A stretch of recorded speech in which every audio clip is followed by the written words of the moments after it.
Um, Welcome, everybody, to the March 18th Town Council meeting.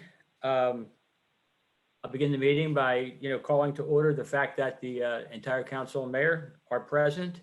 We'll begin with the Pledge of Allegiance. I pledge allegiance to the flag of the United States of America, to the republic which stands one nation under God, indivisible, with liberty and justice for all. Thank you. Next, I'll need a motion to approve the agenda. Move to approve. Second.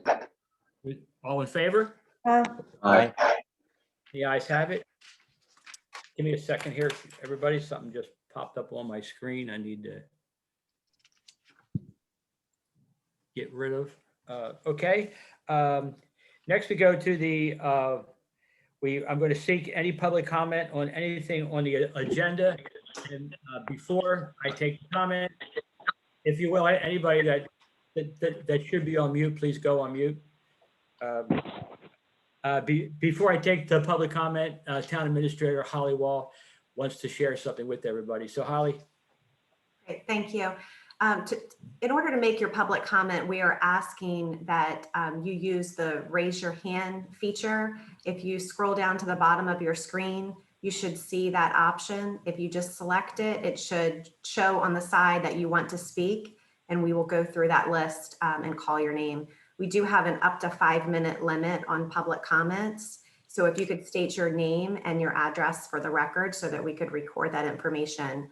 Those individuals that are on the phone, we would just ask that you speak up and let us know that you want to make public comments. You do not have the option for the icon. Okay, Mayor, very good. if you're ready, I could let you know who's has their name up. At this time, is there any public comment on any item on the agenda? Yes, hi, this is Jan Rutke. I'd like to speak. Hi, Jan. Hi, hello, everyone. Could you give us your address, Jan? Oh, absolutely. I'm sorry. 7624 Bayside Road. Continue, please. Okay. I would like to comment on the proposed moratorium on Category 1 development projects. I sat in on the work session that discussed that at some length, and I wrote a letter to the town council and the mayor, but I'd like to read that letter into the record and also for anybody else that might be listening. So judging from what Chris Jakubiak said, a moratorium like the one that we are proposing or is being proposed is a very normal way to pause the planning and zoning process to consider an upcoming soon to be finished comprehensive plan. This pause will allow our town to align our new plan with existing unapproved Category 1 applications and site plans. As it happens, the only person that has any of these, and there are 5, happens to be Gerald Donovan. He and his staff are fully familiar with moratoriums and other challenges to construction. I've heard several council people say that they want to be fair and that they want to get along, I presume, with Gerald and his proposals, perhaps by letting 1 or 2 projects of the 5 move forward. I think that's just wrong. And I think it sends a very, or sets a very bad precedent. What we do for one, we need to do for all. That's what fair is. Yes, there will be letters, nasty calls to affect something else because everybody wants what everybody wants. One of the properties the Donovans are going to build on is the last really significant piece of land yet to be developed in the beach. Its central location makes it especially important that we approve buildings that are in keeping with our vision and with the potential changes of the waters rising. Additionally, as Chris put it very well, this property is low. It was built on marsh in the beginning. And that was filled in, making it fragile and making it critically important that we take a long, hard look at what and how and even if something should be built there. Yes, the calls and letters are going to keep coming because everybody wants what everybody wants. The planning and zoning, town staff, and townspeople of Chesapeake Beach have worked diligently towards revamping the comprehensive plan so that it reflects what we want our town to grow into. Imagine how the planning and zoning members who have worked so hard on this would feel if we told them, yeah, your plan is really great. However, in the meantime, we're going to let one or two projects slip through so we can be accommodating. To whom I ask. I am in strong favor of this moratorium and with no existing plans being exempt from it. Thank you. Thank you, Jan. Next.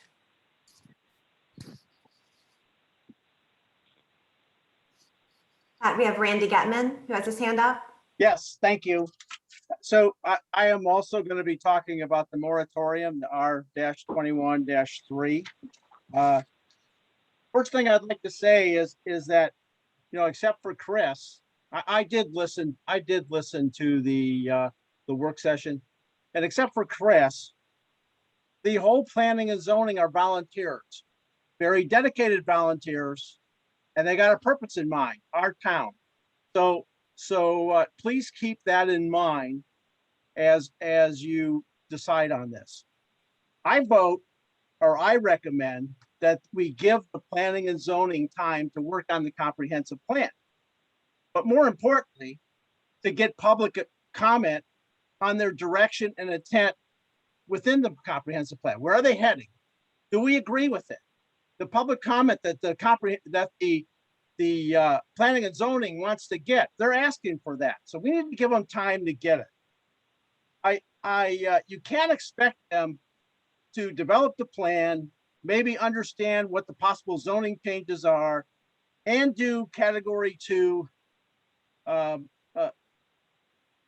residential and business changes, and still start 5 major projects or even one of these major projects. You need to take some of this off their plate, give them time to do their job, let them do what's more important to the planning and zoning than understanding the comprehensive plan, understanding the direction, and making sure the town public agrees with it. That seems to be their intention. My tasking to the town council is let them work for you. That's all I have to say. Thank you, Randy. Mayor, we have Eric Blitz. Okey doke. Good evening. My name is Eric Blitz, 9 Lantern Circle, Parkton, Maryland.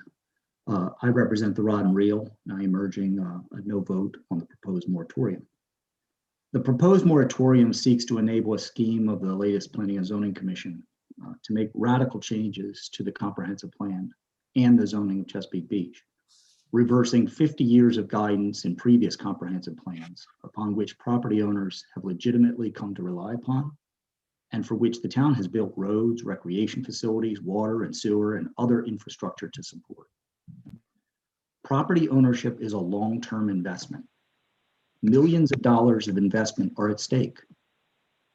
The developments targeted by this moratorium have been in the Donovan family for decades, one as far back as 1936. Other people in town will also be impacted. All 5 of the Donovan family properties have been the subject of prior approvals to build substantially the same type of developments that are now being proposed, including one approval that was given as late as 2016. Other property owners have developed their properties with multifamily dwellings. Others are currently developing their properties with multifamily dwellings. And yet now the town wants to change these long-standing rules to prohibit multifamily dwellings. Some may ask how we got to this point, that a moratorium is being proposed. They may ask why all of a sudden the Donovans have submitted 5 applications all at once. It's simple. The previously approved and permitted plans had to be delayed due to the economic fallout from the 2008 financial crisis. That's when most of the plans had been approved. However, the market has now changed and the development of the properties are now appropriate. as the demand for multifamily housing in Calvert County has returned. There is a similar development going on in all the town centers, consistent with Maryland's smart growth mandates, including Prince Frederick, where about 260 apartments have been built and 60 more are underway. But nonetheless, it is important to know that the Donovans had not intended to develop all these properties at once. What made it necessary to file all 5 applications at once was that the Donovans learned that the Planning and Zoning Commission was specifically targeting their properties for zoning changes as a method of purposely limiting their development capacity and their value. For example, they're suggesting that the Stinnett property, which has 2 developed building pads ready for buildings, be converted to a park. They are targeting other people's properties as well. The justifications for the moratorium are contradictory, and I'll cover that in a moment, but the Donovans felt that they had to file their applications now, all at once, instead of in a normal orderly progression to protect their property rights before the town changed the law. Anyone in a similar position would have done the same. An important point for the citizens of the town and the town council to understand is that substantial real estate development is a long process. Just because you get the permit approvals doesn't mean all the buildings will be built immediately or that they will come to market quickly. Consider the history of development in Chesapeake Beach itself as a guiding example. The Richfield Station development, one of the biggest, was originally approved for well over 750 homes, right? And it took 2 decades to fully build that out. In Windward Key, 74 townhouses were built. The first was sold in January 1988. The last was sold in 2002. A similar long horizon line occurred with Chesapeake Station and Bayview Hills. The purported justifications for the moratorium and these changes to the zoning include different and often contradictory rationales. One argument is that the town has received sea level rise projections which threaten the development of the properties, whether over 30 or the next 80 years. These projections are grossly misleading because they fail to account for any of the typical devices that protect properties from the water level rise, including simply raising the existing bulkheads for the marina properties, raising the grade of the Stinnett property. The easiest way to explain how misleading this is that the 80-year projection map has the entirety of Windward Key, almost all of Rod and Reel property, the entire marina area, the community center, a part of the water park, the courtyards at Fishing Creek, and the ball fields all underwater. You have a 30-second warning. Thank you. I'm pretty confident that the town and the property owners will not allow that to happen. Bulkheads work. There is a conceptual plan that is the second element of this, and that is the town wants to develop a new town center. But and they've got a plan that you can see for that new town center. It requires taking other people's properties and using it for their purposes. And my point is that town center is in the same zone for the sea level rise. Of course, the reason they can propose that is they know that bulkheads work and that these properties are all going to be protected. Third justification for the moratorium is the delay. This comprehensive plan is now 4 years past its legal due date. They aren't even following their own law, which requires the comprehensive plan to be updated every 6 years. The commission has been working on this new replacement plan since 2018. And now they want an additional year. I think that's unfair, and I urge a no vote on the moratorium. Thank you, Eric. Mayor, we have a Tanisha Wills. Hi, Good evening, Tanisha. everyone. How are you doing? My name is Tanisha Wills, and I live in Huntingtown, Maryland. And I have worked in Chesapeake Beach for almost 12 years. And I just want to say I oppose the moratorium. Thank you. Thank you. Next. Mayor, we have a name of Wu Paul. Is that maybe Paul Woodburn? It is. You guys hear me? Yes. I'll go quick because I know you're on time schedule here, but it's good to hear everybody's voice. This is Paul Woodburn. I'm at 11721 Woodmore Road in Mitchellville, Maryland. And I'm the lucky civil engineer for the 5 projects. I'll just read quickly here. On January 29th, 2021, 5 applications for the town for processing include Stiniplace, Home Place, Harbor Vista North, Harbor Vista South, and Harbor Vista West. I'd like to just give you a brief application history of the projects, as they are not new projects. These are revisions to existing either approved projects or recently permits that expired projects. Stiniplace. Stiniplace, which we all know is on 231, just north of the town hall. The current development has 11 townhome units. Stiniplace development is currently in the residential village district and is located immediately adjacent to other multifamily dwellings in the Seagate townhome community. We believe this development with 11 townhomes is consistent with the current zoning, and the context of the surrounding neighborhood. Stiniplace development was originally the home of Stennis Restaurant, which many of you know, which was demolished in 2003. 2006, residential development of the site was approved and permitted in the town under current zoning, which at the time was residential high district or high density RHD. It included 2 4-story buildings with 32 condominium units. The site was graded and all utilities were installed in preparation of new buildings. To help prepare for the site development, the Donovan family worked closely with the town and the state to coordinate the town's infrastructure and to help the state raise the much needed Maryland Route 261, which flooded very, very frequently. The Donovans rerouted their water and sewer infrastructure to accommodate the approved buildings and the new utility locations. The Donovans also facilitated the solution to the town's infrastructure needs to give the town an easement for a pump station and backup generator, which you see now today behind the black fence on their property. Flooding and sewage backups in the areas were ultimately eliminated. Economic circumstances stalled the buildings in 2008 with the financial crisis. 2010, the council amended the zoning plan to remove the current zoning and installed what they call now the RV zoning district, which significantly reduced the density to 11 units. The current development, I'll go to Home Place. Home Place, the current development is within the RV zone and proposes 24 multifamily units and 1 single family dwelling unit. A subdivision plan and site plan were completed and approved in 2006. Final zoning plans and permits were also approved in 2009. Again, the financial crisis of 2008 halted it, the development. Harbor Vista developments, north, south, and west. I'll just group these together and make it easy. Current developments include 33 multifamily units for the north, 59 in the south, and 60 to the west, all within the maritime zone and all according to current zoning and comprehensive plans. The recent plans submitted are substantially similar to the plans that were developed as far back as the 2000 when Pam and Dave Sisson developed or had permits for the property for Fishing Creek Landing. So if you recall, there was an old tire center and other old buildings, dilapidated buildings that were torn down, and the Donovans rebuilt the marina as a phase 1 of the project with the buildings to come behind. In 2006, permits were approved for a 16-unit condominium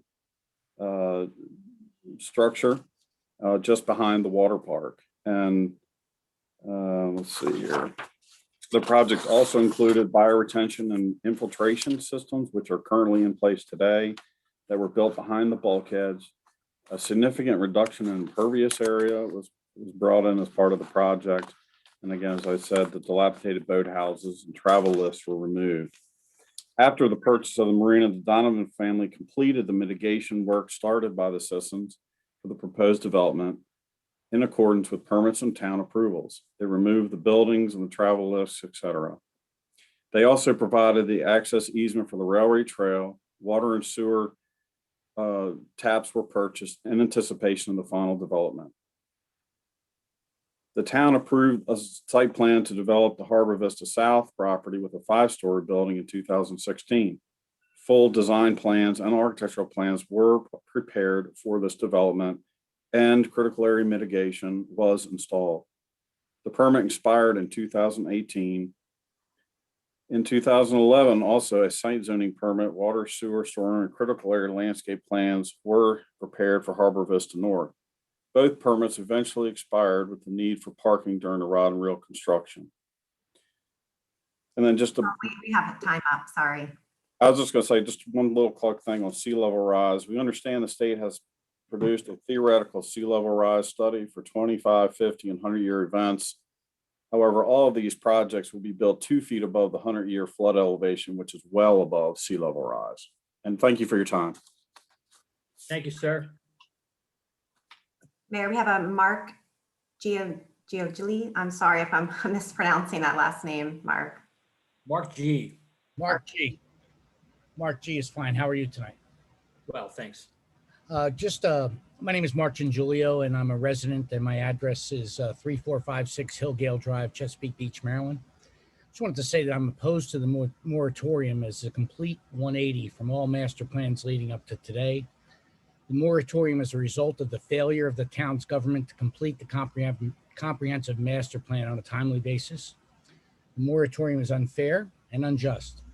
The consequences of this moratorium and government failure are being imposed on all private property owners by prohibiting them from developing their land and taking away their property rights. Thank you for your time. Thank you, Mark.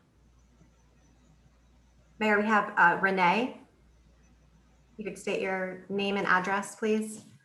Hi, Renee. Hi, I'm Renee Demler. I live at 3915 14th Street. I oppose the moratorium. Thank you, Renee. Mayor, we have Mary Lanham. Welcome, Mary. You're probably on mute. Please state your name and address. I think you're slow at this. I apologize. Hi, my name's Mary Lanham, and I'm with the Rod and Reel Resort at 4160 Mears Avenue in Chesapeake Beach, Maryland. Good evening, Mayor and Town Council. Thank you for your time this evening. I was born and raised in Chesapeake Beach. I don't currently live here, but I have lived and worked in Chesapeake Beach for the entire 52 years of my life. This is my brother, Wesley Donovan, and we are honored to represent the Rod and Reel Resort and our family. I really prayed about what our message should be tonight. What could we say in a few minutes that would properly represent our family and properly inform anyone who may be listening? As we have spent countless hours over the past few months watching previous town council work sessions, town council meetings, and planning and zoning meetings, it is abundantly clear that the opinion of some of the elected and appointed officials is unfavorable towards business and growth. The elected officials stated that they would listen to the people, which is the purpose of tonight's public comment. But over this past week, and even before then, some have clearly stated their hard positions to this matter. Listening to us with a predetermined answer on your vote tonight is not only unfair, but discouraging. Your State of the Town address says to trust you in 2021. We are going to trust that all of you will listen to tonight's comments, as well as all letters and petitions that were submitted with an open heart and an open mind. The moratorium compromises the town's reputation and integrity. We should be sharing this town, not closing the gate to keep people out. There is a demand for multifamily dwellings. Not everyone is in the market for a single family home. I don't understand what the fear is in multifamily homes. A few of you on the town council live in multifamily homes yourselves. We are all at various ages and stages in our lives. Single, parents, grandparents, etc.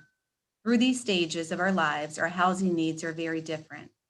One thing that should remain the same is at all stages of life and whatever our housing needs are, we should be able to live in Chesapeake Beach if that is where we choose to live.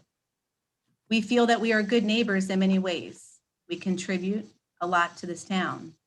We are celebrating our 75th anniversary this year, and our family has dedicated their lives to this community. We are extremely proud of that. Our family is proud to always create quality developments. We spend time and money and take great pride in paying attention to detail and put careful thought, always remembering where this town was and what we hope to see it become. We landscape our properties well, we maintain them well. This comes at a very significant cost. Looking at just the garage alone, we spent an additional $750,000 and hired a local artist to create the art scenes to give it a local and historical context. People may not like the garage, but it is the best looking garage in the state of Maryland. Some people have seen the early renderings of the condo apartment buildings that we are proposing to build. Please know that those are the earliest level of architectural design and will be improved upon to make them a better fit into the community of Chesapeake Beach. We love Chesapeake Beach and have done much to improve it over the years. We like the charm, but remember that the charm we now enjoy already includes many multifamily dwellings. Seagate, Windward Key, all of Chesapeake Station, Bayview Hills, and some of Richfield Station. What we don't have but need is smaller homes that are still top quality and meet the needs not currently being met in Chesapeake Beach. Buildings do not define small town charm, the people do. We want to be clear. This may seem to some to only be a Donovan family rod and reel issue currently, but the reality is it is anyone who has property in Chesapeake Beach. It could and likely will be you next if you don't stand up for our rights. The job as an elected official is to serve this community. We have a 30-second warning. Which includes the residents and the businesses. We've learned a lot through this pandemic in a time where our family was focused on keeping the doors open and paying our nearly 200 employees. One would think a town would be ecstatic to work with a family who wanted to reinvest in this town. But that would take communication, and a moratorium is not a healthy means of communication. We have also learned a lot over the past few months within our town limits. The walls of division between the town government and the businesses in town must be knocked down. We need to work as partners. We are extremely proud to announce that we are members of the newly formed Chesapeake Beach Business Alliance, joining together with other local businesses to protect our land and generations of hard work and sacrifice. Thank you. So can I start where Mary left off and get a new clock? My name's Wes Donovan. You'll have to ask the town administrator. No, go ahead, Wesley. You want to speak while you're on there? Go ahead, sir. Yeah, that'd be great. Thank you very much. I appreciate that. Please state your name and address. Wes Donovan. I work at 4165 Mears Avenue in downtown Chesapeake Beach. So as Mary mentioned, the buildings or housing types don't make up small town charm. People do. Everyone on this call makes up small town charm. It's people who treat each other with respect, decency, fairness, and are law-abiding citizens. The Stiniplace property has been in our family since 1936. Planning and zoning has talked about it at more than 3 meetings about taking it away from us. They've also talked about rezoning it to a resource conservation area, which would completely devalue the land. So after watching this, we started to work on those plans. When they wanted to change Marina West from a mixed use to commercial use only, which would also devalue that land, we started to work on those plans as well. Then at Home Place, a piece of ground that has been in our family since 1953, planning and zoning attacked that for having multi-use, multi-family units up on top of the hill. We put those plans into effect immediately. We did traffic studies that were done pre-COVID, and we have emailed those to town council and planning and zoning. They show that there are no detrimental impacts to the roads or intersections. Every person on this call would have done the exact same thing we did, and that's submit all 5 plans at once. And if you were in our shoes, we would expect that you would have done the same. So planning and zoning, the board are appointed officials. They correct information as they are making major decisions regarding people's livelihoods. This would include information from the property owners that would be affected from any changes. Reality is, when Bayview Hills went in, it didn't change small town charm. It added to it. The same is true for Seagate, Richfield Station, Chesapeake Station, Windward Key, and Chesapeake Village. They all added to the small town charm. And all of them have multifamily housing. A few of you even moved here after all of those subdivisions were built, and we still have small town charm. So what does the moratorium do? The moratorium will put a halt on commercial site plans and our families' projects and lifelong dreams. We think the moratorium is the opposite of small town charm. Mary and I appreciate your time this evening, and we oppose the moratorium and beg you to vote no. Thank you. Thank you, Mr. Donovan. Mayor, we have a Maya Lanham. If you could state your address for the record, please.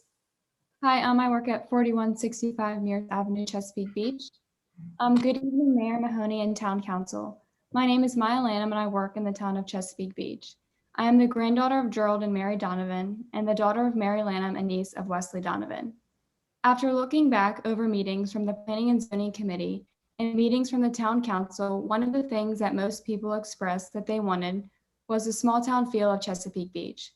There is an article on the town's website about the history. When looking back at the history of the town of Chesapeake Beach, there have been many changes. With growth comes change, and as time goes on, the present then is now the future. Though some things are in the past, they can be brought back in the future through change. One thing in particular is how they used to have a band shell, which the Rod and Rail has brought back, which is going back to the roots of what Chesapeake Beach was supposed to be. Another is the artwork on the parking garage of what the town used to look like, again, bringing back the original roots and memories of what the town once was. Looking at the murals, it is amazing to see the hundreds of people on the boardwalk and even the roller coaster that once was in the town. In no way is the Rod and Rail or any business in the town trying to modernize Chesapeake Beach, but rather make it what it was dreamed to be. Going back to its founding, Chesapeake Beach wasn't meant to be a small town to be only known by the locals, but rather a place for many to visit.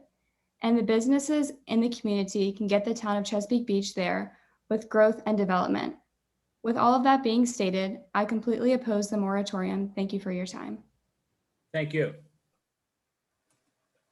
Mayor, we have a Robert Carpenter.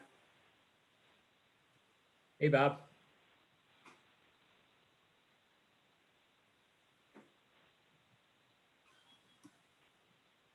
He might have hit the wrong button. Maybe he'll get back in. Okay, we have Cheryl Henley. Okay. Hi, Cheryl. Hello. I hope everyone is doing well. I would like to say that I think that, my address is 4019 15th Street, Chesapeake Beach, Maryland. I think that a moratorium is a bad precedent. And I'd like for us to take a look back to see how we got to this point, because we really shouldn't be at a point where we have to stop something, put something on pause in order to complete our work. In a word, the Planning and Zoning Commission should be able to walk and chew gum at the same time. Having said that, I'm concerned that if we do this, will it crop up again? Anytime a group, a body feels as though they cannot complete their work, well, let's pause it. I also want to talk about fairness. We want a fair process that's fair to everybody. So I implore you to take another look and see if there's another way of handling this situation, and also to look at how did we get here and to take steps to make sure we're not at this point again. And then again, I oppose the moratorium. Thank you so much for giving me this time to speak. Thank you, Cheryl. You're welcome. Mr. Mayor, this is Bob Carpenter. You'd think after a year that I would know how to unmute when I'm called upon. But my name is Bob Carpenter. I own property at 8051 Windward Key Drive and sat in the very seat that Councilman Morris now sits for 8 years as a member of the Chesapeake Beach Town Council. As a member of the council, we approved a major expansion of the wastewater treatment plant in order to accommodate the planned growth anticipated by years' worth of comprehensive plans. The question is, why did we improve and grow the wastewater treatment plant if we're going to delay or shut down future development? I'm a local business person. I own a travel agency located here in Chesapeake Beach. As a small business, I've been hit very hard by the pandemic. In the past year, few, if anyone, has traveled. My revenues dropped by over 90%. And my small business, like most small businesses, has been hit much harder by the pandemic than larger businesses. As we begin to slowly emerge from the pandemic, a closed sign at the entrance to our town will hurt my business and every other business in town. Finally, Chesapeake Beach needs more housing. People want to move here, just like most of us did. And we need a mixture of types of housing. The projects proposed provide townhomes, condos, and apartments. A good mix for different living styles, different ages, and different family sizes. I urge you to vote no. This moratorium is bad for business and bad for Chesapeake Beach. Thank you. Thank you, Bob. Mayor, we have a Veronica's iPhone. If you could state your full name and address, please, for the record. My name is Veronica Amster. I have lived in the Twin Beaches all my life. I grew up on Old Bayside Road. My first job was at Stiniplace. I still work in the beach. Could you give your address, please? Oh, my address now is 3955 Sebring Court. I'm in North Beach now. I work in Big Beach. So I grew up on Old Bayside. My first job was at Stiniplace. I still work in the beach. I spend my extra money to shop at Roland's. My son plays for the Beach Buccaneers. I do everything in Chesapeake Beach, but live there now. I was forced to move to North Beach because there was no opportunity for me to live in Chesapeake Beach. Your town vision states that you want to preserve the small town term and you are open to all ages and income level. Well, the developments such as Chesapeake Village and the new one you're building on Cox Road do not really show that you are open to all ages and income level. You have your own idea of small town charm. I can remember the days of getting my gas pumped at Tucker's, getting my hair cut at Sheer Perfection. It is definitely the people. I agree with everyone. It's the Donovans, it's the Abners, it's all those businesses that have made this town. And I think they deserve to do what they want to do with their own property. So I'm definitely against the moratorium. Thank you. Mayor, we have Pam. If you could please state your full name and address for the record. My name is Pam Rathbone, and I work at 4160 Mears Avenue, Chesapeake Beach, and I've worked there for over 30 years. And I just want you to know that I strongly oppose the moratorium. Thank you, Pam. It's good seeing you again. You too. Mayor, we have Deborah's iPhone. If you could please state your full name and address for the record.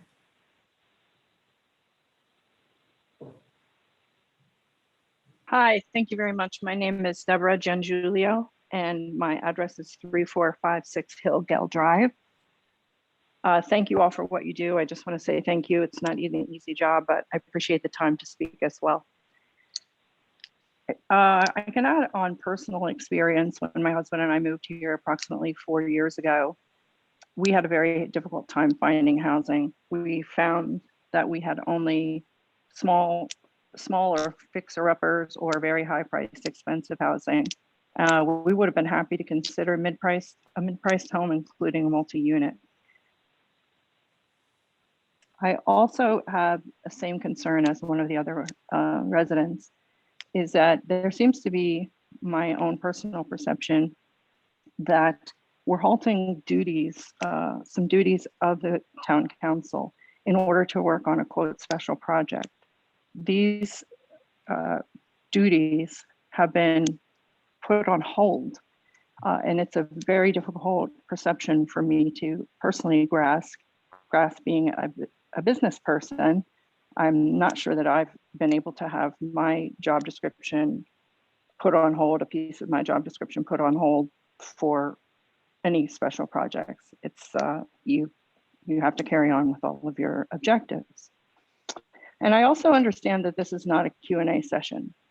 And I'm hoping that someone on the call can guide me to how the economic loss of this moratorium is being quantified, besides not including the unfair impact to these property owners. There are considerations that I have not heard about, such as revenue for the town, the property values, real estate taxes, and jobs. We need to provide our residents jobs. Many people, even people on this call, have been unemployed due to COVID for well over a year. And do we not find that to be a consideration of moving forward with this moratorium? Not moving forward with this moratorium. I don't understand where I can find that information, but I would be curious to know if that's been quantified in the least. I appreciate your time and I strongly oppose this moratorium. Thank you. Mayor, we have a Lauren Perella. If you could state your address for the record, please. Hi, my name is Lauren. I live in La Plata and I work in Chesapeake Beach. I just wanted to say that I oppose the moratorium. Thank you very much. Mayor, we have Gary's iPad. If you could state your full name and address for the record, please. Yes, good evening, Mr. Mayor, Town Council members, and citizens of the community. My name is Gary Luckett. I'm a property owner and business owner here in the center of town, located at 8132 Bayside Road, Chesapeake Beach, also known as Trader's Seafood Steak and Ale. I am very happy and also proud to announce that I am also a new member of the newly formed Chesapeake Beach Business Alliance. As a multi-business owner here in town, I once again wanted to be clearly stated that I oppose this moratorium, along with voicing my opposition on several ordinances that have been mostly recently submitted. Never in all my years as a Calvert County resident, Chesapeake Beach resident, and a business member of this community that thought that I'd even be establishing an alliance with my neighboring businesses in our community to protect and promote our rights as landholders and or as business operators for these current uncertain times, as well as our future. However, that seems to be the current path needed to eliminate the target we so-called seem to have on us as businesses, big and or small. By forming this alliance with all of us join in unity, that'll hopefully switch this target from all of us to all of you on the council to make sure your action items, your decision-making, along with public and community information provided are true, accurate, and fall within the legal parameters of the laws stated. Restricting a business owner or commercial landowner's ability to expand in structure or even perhaps modernize within their operations within the community is by far unfair and unwarranted. I feel this goes hand in hand with residential landowners as well. As elected council members of the community, I am guessing citizens' voices aren't important tonight, as some of you on the council have already made your mind up and clearly posted on social media several days prior to this meeting, and then continued recruiting others to come join them for the moratorium. We have a right to be heard, respond, and defend our position. A couple key words are always brought up: infrastructure, big business, small town charm, growth, protection, and crime. All these words are thrown around in support of this moratorium. But in fact, our growth has only averaged just around 0.5% on average over the previous years. Especially in the last 3 years, we average a growth of 0.5% of 36 persons being added to the members of this community. That's it. It hasn't been above 1% on record since 2011, 10 years ago. In fact, also, our infrastructure has not even met its capacity as been previously designed through the previous comprehensive plans. And it's been clearly stated that in recent past meetings on record. Another fact on crime and protection. Several businesses in the community provide added police protection on their own accord, which entails and enables us in the community to have additional police officers throughout our community on support and notice at any given time of emergency. Another fact, small town charm is still there, as it was in recent years and many years prior that I can remember. Small town charm should always be here. Modernization does not eliminate small town charm. In fact, of the big businesses, 3 of them, such as the 3 electronic bingo halls, allocate the second largest contributing dollar amount in the town's budget of revenue next to real estate taxes. These monetary amounts received annually help enable all of us in the community to have lower taxes, discounted and or compensated privileges, not to mention the exceptional town public services that we have now, snow plowing, maintenance, everything, it goes hand in hand. All these also create the ability to have maintain and keep that small town charm. In closing, I'd recommend that the council work with its businesses along with its citizens to achieve a common ground of moving forward, not undoing what's been done or changing its course for its own agenda. Thank you. Have a good night. Thank you, Gary. Mayor, we have Sarah. If you could state your full name and address for the record, please.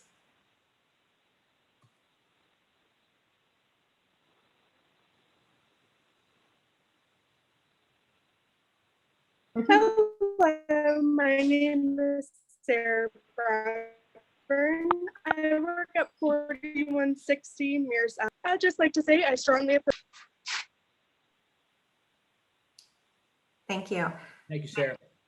Mayor, we have Amber. If you could state your full name and address for the record. Hello, my name is Amber Coggins, and I live at 3720 Chesapeake Avenue, and I've worked in Chesapeake Beach for 8 years as well. I oppose the moratorium. Thank you for your time. Thank you. Next. Thank you. We have a Glenn Spanier. If you could state your address for the record, please. Good evening, everyone. Can you hear me okay? Yes. Great. My name is Glenn Spanier. I live at 9000 Bay Avenue, Unit 110 in North Beach. I just want to say I'm a new resident to this area, and I've had the opportunity over the last couple of days to go back and view some of the town council's meetings. And to me, it's very clear that certain council members are very anti-business. I think they all need to realize that a town is made up of its people and businesses. I recently moved down here from the Chicago area to be closer home to Pennsylvania. And I almost left the job that I have because I could not find decent housing. I ended up finally living in North Beach. I wasn't looking for a $400,000 home or a $500,000 home. I was looking for a nice condo, and all the properties that I saw in the Chesapeake Beach area did not come close to anything that was offered in North Beach. So I just have to say I'm totally against this moratorium. Thank you, sir. Mayor, we have Doris Spencer. Good evening, Doris. Good evening. How are you? Well, thank you. I strongly object to this moratorium, which would delay projects that have been in the planning stage for years. More disconcerting is the fact that the affected landowners have based their projects on decades of town zoning laws, which I can attest to having served on the zoning appeals board for over 20 years, most recently as the chair. And in anticipation of these projects, hundreds of thousands of dollars have been paid to the town for sewer and water taps. As one who believes in doing my own research, I don't listen, I have definitely done my research and I've looked at the resolution and all of that. But my research in the town website revealed at a recent public workshop people spoke favorably about the changes they've seen in the town over the past 20 years of strong growth, and said the town should continue to develop, but in a steady and controlled manner, with housing for all ages and income levels. We can assume that interest in property development in Chesapeake Beach will continue because of regional population trends and the town's inevitable natural setting. I do, however, want the Planning Commission to know that appreciate your efforts and what have you, and that it is your responsibility to develop strategies to address growth and development. Finally, I question the legitimacy of changing the rules in the middle of the planning process, especially since the town's existing comprehensive plan encourages the type of development that the moratorium would stop. I do wish you all luck. However, I again give you my feeling, and that is objection to the moratorium. Thank you. Thank you, Doris. We have Peggy, if you can state your full name and address for the record, please. I am sorry about that. You're asking me? Peggy, did you have public comment? Yes, thank you. Okay. My name is Peggy Hartman. I live at 8653 Baywalk Square. It is the Seagate development. And my comment is really towards what the gentleman listed as Wu Paul had said, where he had talked about that the flooding around the Stinnett pad was corrected and fixed. It is not. We flood several times a year. Seagate Square will flood 3-4 houses up the street where people cannot leave their house without walking through more than ankle deep water. Bayside Road in front of these houses floods several times a year. Addison Bridge Place floods several times a year on all extraordinary high tides and strong storms. I support the moratorium because I don't believe that everything was built there with flooding as rampant as it is now. And if tides are changing and we are going to have more flooding and more problems, more housing in this particular area could be very difficult. We already have large trees behind some of our houses where the water runs around the Stinnett pad and is starting to cause structural problems with these trees that are pulling away from the houses they're behind. I think that even if a plan was done many decades ago, that's great. But sometimes things change and you have to relook at it before more is done to a place that's already strained. Thank you. Thank you, Peggy.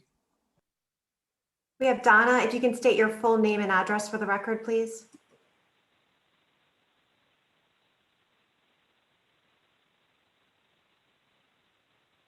Donna, are you there? Okay, let's move on. We have Kelly's iPhone. If you could state your full name and address for the record, please. Yes, hi. I'm Kelly Stewart. I currently work at 4160 Mears Avenue.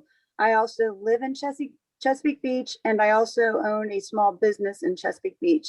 And I just want to say that I strongly oppose the moratorium. Thank you. Thank you, Kelly. We have Norma Robertson. If you could state your address for the record, please. Hi, it's Norma Robertson. I'm at 8054 Windward Key Drive, Chesapeake Beach, and I strongly oppose this moratorium. When I came here 18 years or so ago and came over the hill to what I call the aha moment to all of us when we see the Memorial Park and the American flag, and we know that sense of freedom and grace and God's wonder as we look at the bay. It's a place that I have chosen to stay here forever. And it's a place where I think that we have a sense of fairness. And I think what's being done right now to the Donovan group is very unfair. We have our homes. We want to draw up the bridge and not allow others to come in. I don't think so. As a realtor in the area, I find it very difficult to find something for the person who's been in their single family home and now may have physical limitations or monetary limitations and can't quite find the right place to live. We need a place that will allow people who have handicaps, as I have two of my own adult children with severe handicaps. I think that we need to have a place where they can fit in. We need a place for first-time home buyers, and we need a place for our older generation to be able to call home and feel like they have some modern everyday comforts, as well as being able to maneuver themselves and have a good lifestyle. I think that whether you agree or disagree with the Pink Palace, Horizons, it certainly did meet the need of over 70 people to find a place where they could manage themselves and their time and make friendships and have some group of people near them to have a sense of security. So I strongly oppose this moratorium. I think it's quite unfair. I don't think that we should change things in the middle of this road. So I oppose it. Thank you. Thank you, Norma. Sarah Carney, can you state your full address for the record, please? Sure. My name is Sarah Carney Kemper, and I live at 326.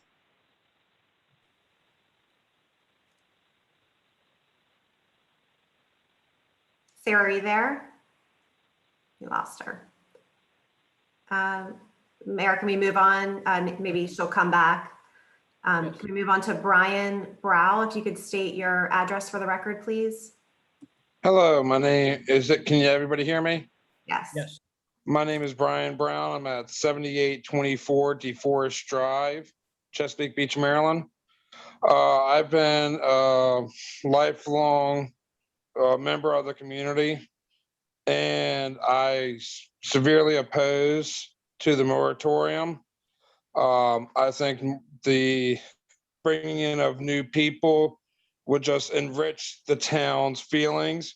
Also, the extra tax income that the town gets will help it with improvements that the town wants to do. Again, thank you for your time. Have a great night. Thank you, Brian. We have Elle Martin. If you can state your full name and address, please. Hi, I'm Leanne Martin, and I work at 4160 Mears Avenue. And I just would like to say that I oppose the moratorium. Thank you. Thank you. We have Kelly. If you could state your full name and address for the record, please. Hi, my name is Kelly Page, and I reside at 2130 Lowry Road in Huntingtown, Maryland, 20639. I worked in Chesapeake Beach for 7 years, and I am strongly against the moratorium. Thank you. We have Bert Hansen. If you could state your address for the record, please. Hi, this is Jessica Hansen, wife of Bert Hansen. We live at 3254 40-year Lookout. We support the moratorium. We moved to Calvert County and Chesapeake Beach 6 years ago, and we really like it. We really love the small town charm, and we really enjoy the town. People have been very welcoming, but we're supporting the moratorium because we think that to maintain that small town charm, we need to invest and fix the problems that the town has in the infrastructure. Our children go to Beach Elementary, which is already over capacity. The children are in trailers out the back, and we all know that it's going to be renovated and expanded, but we have a whole new community in Heritage Woods that are going to add a lot more kids. In addition, we have roads that are very busy. We live in Bayview Hills. That's right off of Cox Road, where Home Place is slated for. And if any of you don't know Cox Road, please come down and bring your toddler and your dog and walk down Cox Road about 5 o'clock any given weekday evening. There are no sidewalks, and it's dangerous. And my children, walk on Cox Road nearly every day, and I worry. In addition, our sewage and water, everybody knows there's problems with sewage and water. We have floods. The Brownies Beach, North Beach are unusable. We have orange water. We have extra high filtration of our water. And finally, there's public safety aspects. The town did approve another sheriff's deputy, which is great. But bringing in additional multifamily housing is going to stress that one single additional deputy. Our county EMS is entirely volunteer, and they do a very admirable job for a bunch of volunteers, but throwing additional multifamily housing on that limited resource is stretching and straining the capacity there. So, we're all for small town charm. We support multifamily development, but I think we need to fix the problems and the challenges that the town is facing before we add to the load. Thank you very much for your time. Thank you. We have Teresa, if you can state your full name and address for the record. My name is Teresa York, 7150 Old Bayside Road, Chesapeake Beach. And I don't think we have an either or here. I think we can be pro-development and pro-growth and also small town. But I think what I think the planning and zoning people are trying to do is smart growth. I think they're trying to stop these developments that go right to the very edge of our roads, to the very edge of our water and our harbor, and there's no views and there's no walkability and there's no living with the rest of the town. I think that's what they have in mind. I don't know that we can do that now because we're operating under a comprehensive plan and a code that I think we need to respond to site plans that are coming in. We might need some help from the outside to get some of the workload done because we've got a whole lot of it. But, there's nobody here that is targeting business or that's against business that I've seen. I've gone to their meetings. These are all very brilliant, very dedicated people who have only the town in mind. And, it's just all of this going to the edge of everything and taking away everybody else's use of the town. It would be great if we could all do this together. And I think there are probably some other solutions, maybe get some outside help, maybe sit down and try to get these projects to go more towards what an ideal comprehensive plan would be, something that everybody could work together on this. That's what it's all about. So thank you. Thank you, Teresa. We have A. Brown, if you could state your full name and address for the record, please.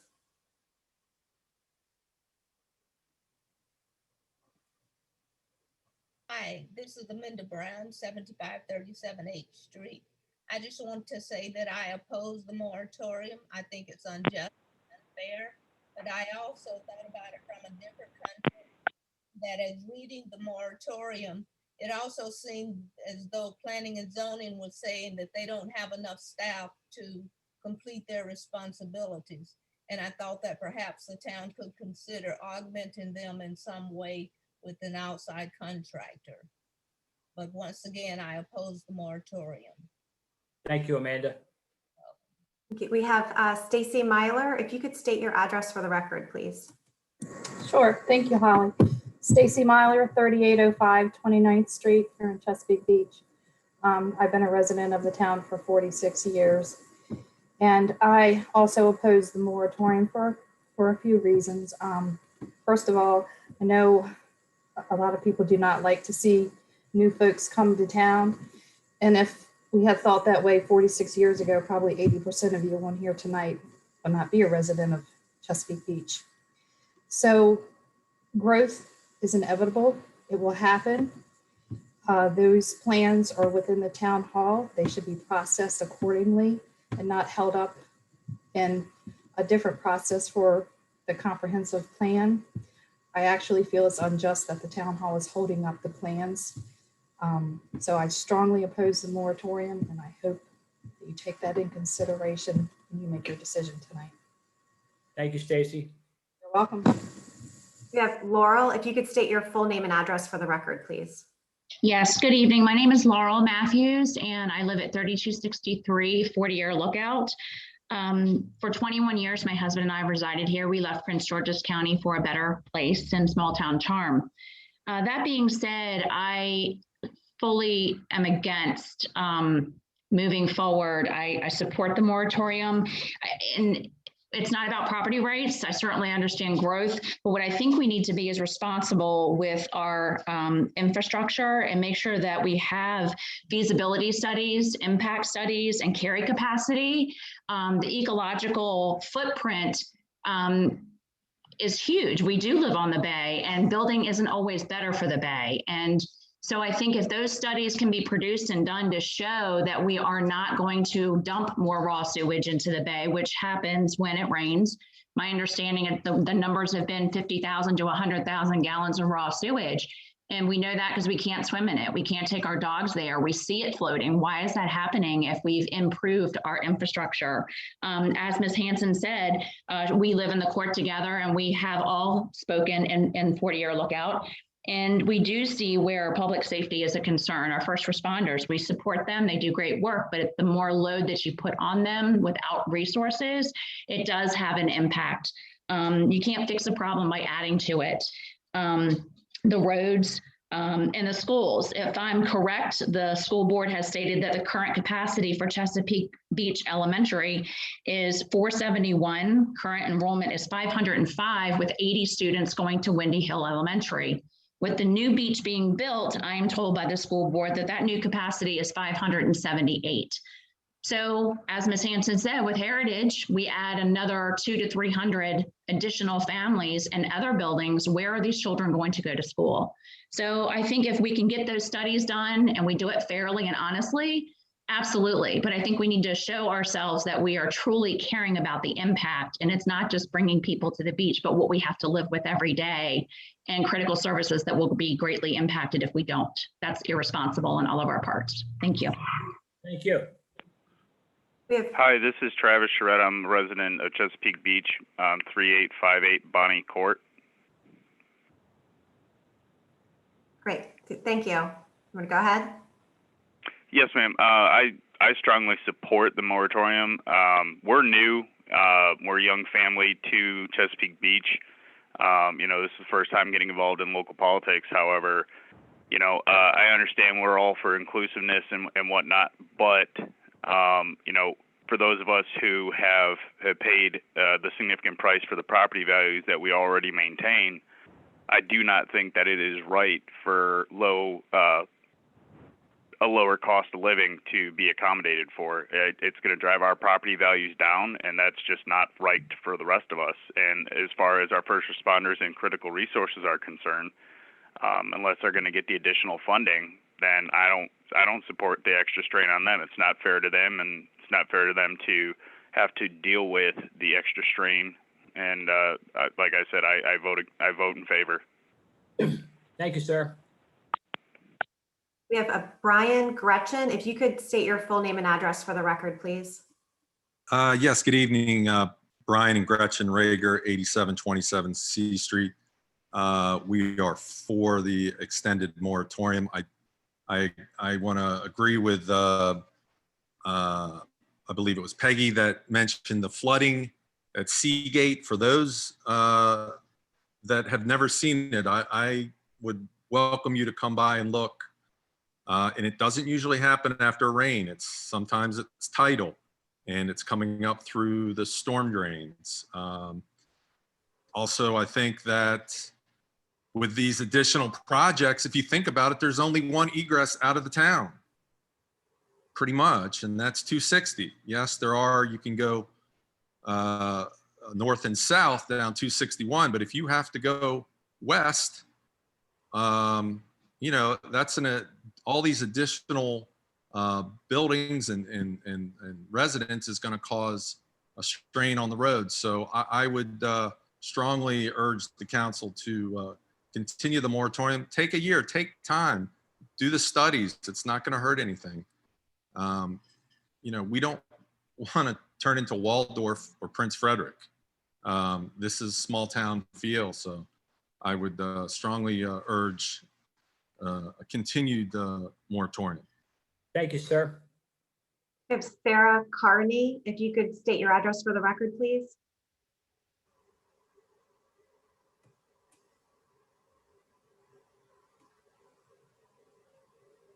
Sarah, are you there? Yeah, I think I dropped off the first time, so thanks for picking me back up again. My name is Sarah Connie Kemper, and I live at 3260 Fort Air Lookout. And I just have a similar opinion that I would like the moratorium to go into place. I think it's okay to take some time. We're not saying that those projects can never happen. We just we want to give the Planning and Zoning Committee their chance to look at what the future is. We don't really we have to accept that things change, priorities change, visions change, and we don't need to depend on whatever was decided 10, 20, 30 years ago. That's a long time ago. We need to look forward. We have an environmental changes with climate change and rising sea level, and we can't avoid that. That's just what's happening, and we all need to do our part to stop it. But Chesapeake Beach is really going to feel that, and we need to be considerate at that with our development as we go forward.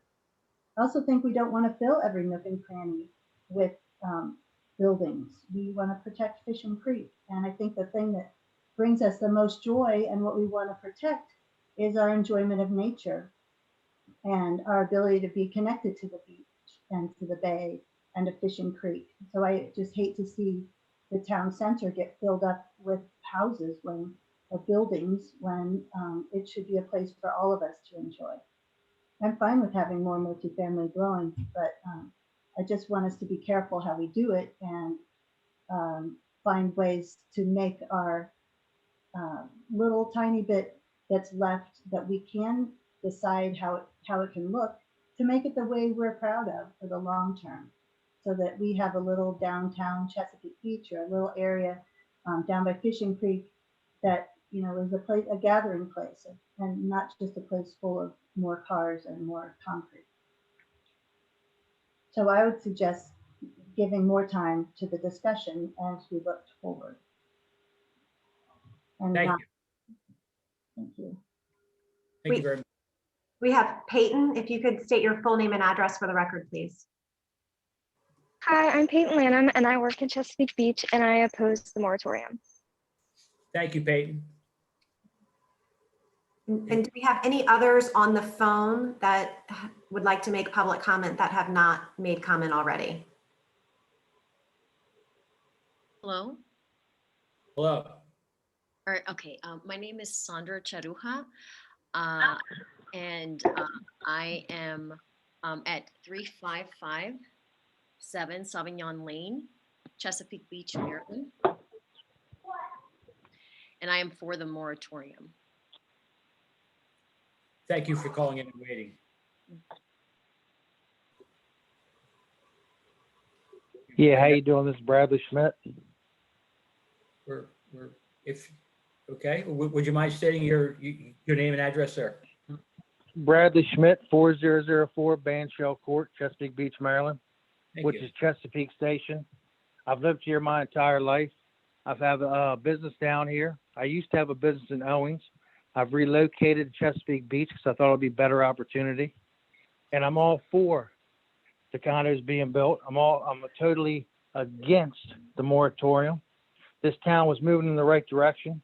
I don't know why you guys want to stop that. Everything is going good. Let's keep it going. Thank you. Have a good day. Thank you, sir. Mayor, I'm getting a couple hands up. Okay. We have Jessica. If you could state your full name and address for the record, please. Hi, this is Jeff Schwenk at 3404 Hillgale Drive. We just wanted to agree with other community members regarding evaluating the development intended to go in the near Fishing Creek, specifically infrastructure with regard to a walkable community before adding more people to the downtown area, the impact to the sewage flowing into the bay, first responders and public safety, the ecological impact of Fishing Creek, as well as climate change and rising sea levels, the strain on educational resources at both Beach Elementary and other schools in the area, and taking time to ensure that we're considering all possible impacts And whether it's not a matter of whether we grow, it's how we grow.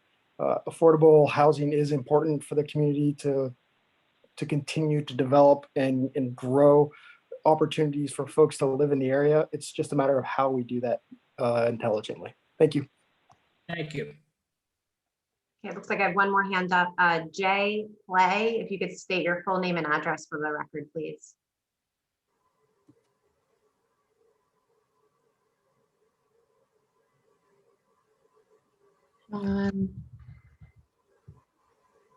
Do we have any other public comment?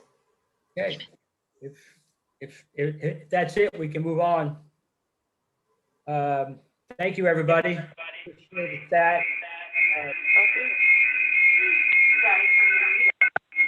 Approval of the minutes of the February 18th Town Council meeting. Is there a motion to approve? So moved. Second. All in favor? Aye. Aye. Any ayes?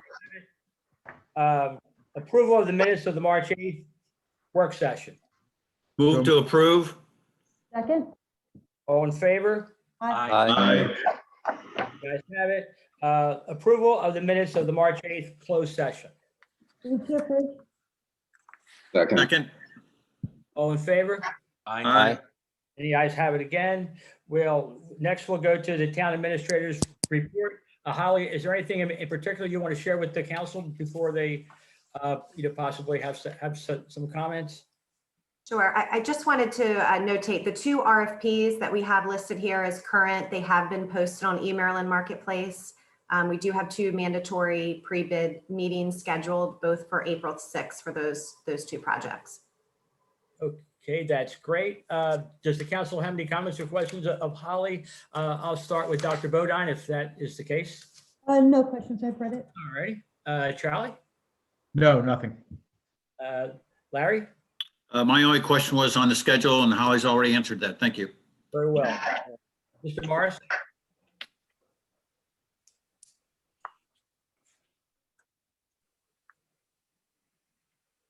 We can get back to Mr. Morris. Maybe he fell off. Keith? No questions. Thank you. Mr. Vice President? No questions. Thank you. I'm back, Mr. Mayor. Oh, thank you. Sorry. Do you have any questions? A couple of questions. One's a comment. A comment about the water tower branding in Richfield Station. That might make a nice, sweet drone video for economic development. We'll be looking forward to looking at that. I had a question about the town permits on the page 2. I just wanted to confirm something, Holly. Sure. It looks like the town has issued 15 construction permits this year so far. Is that right? I would have to get back to you on the total or in regards to heritage. Well, no, not necessarily. Just in general, I'm just seeing there's a 2021-15, and maybe those have been approved. I'm not sure, but we have 11 new permits that are pending. I wanted to confirm that none of these applications are affected by the proposed moratorium. That's correct. Okay, thank you. All right, thank you, sir. Next, we'll go to the Public Works Administrator's report. We've seen Jay's report. If we have any questions, I'll begin with Derek. Yes, so there's a note on here under the heritage, Jay, that you will explain at the meeting. Could you speak to that?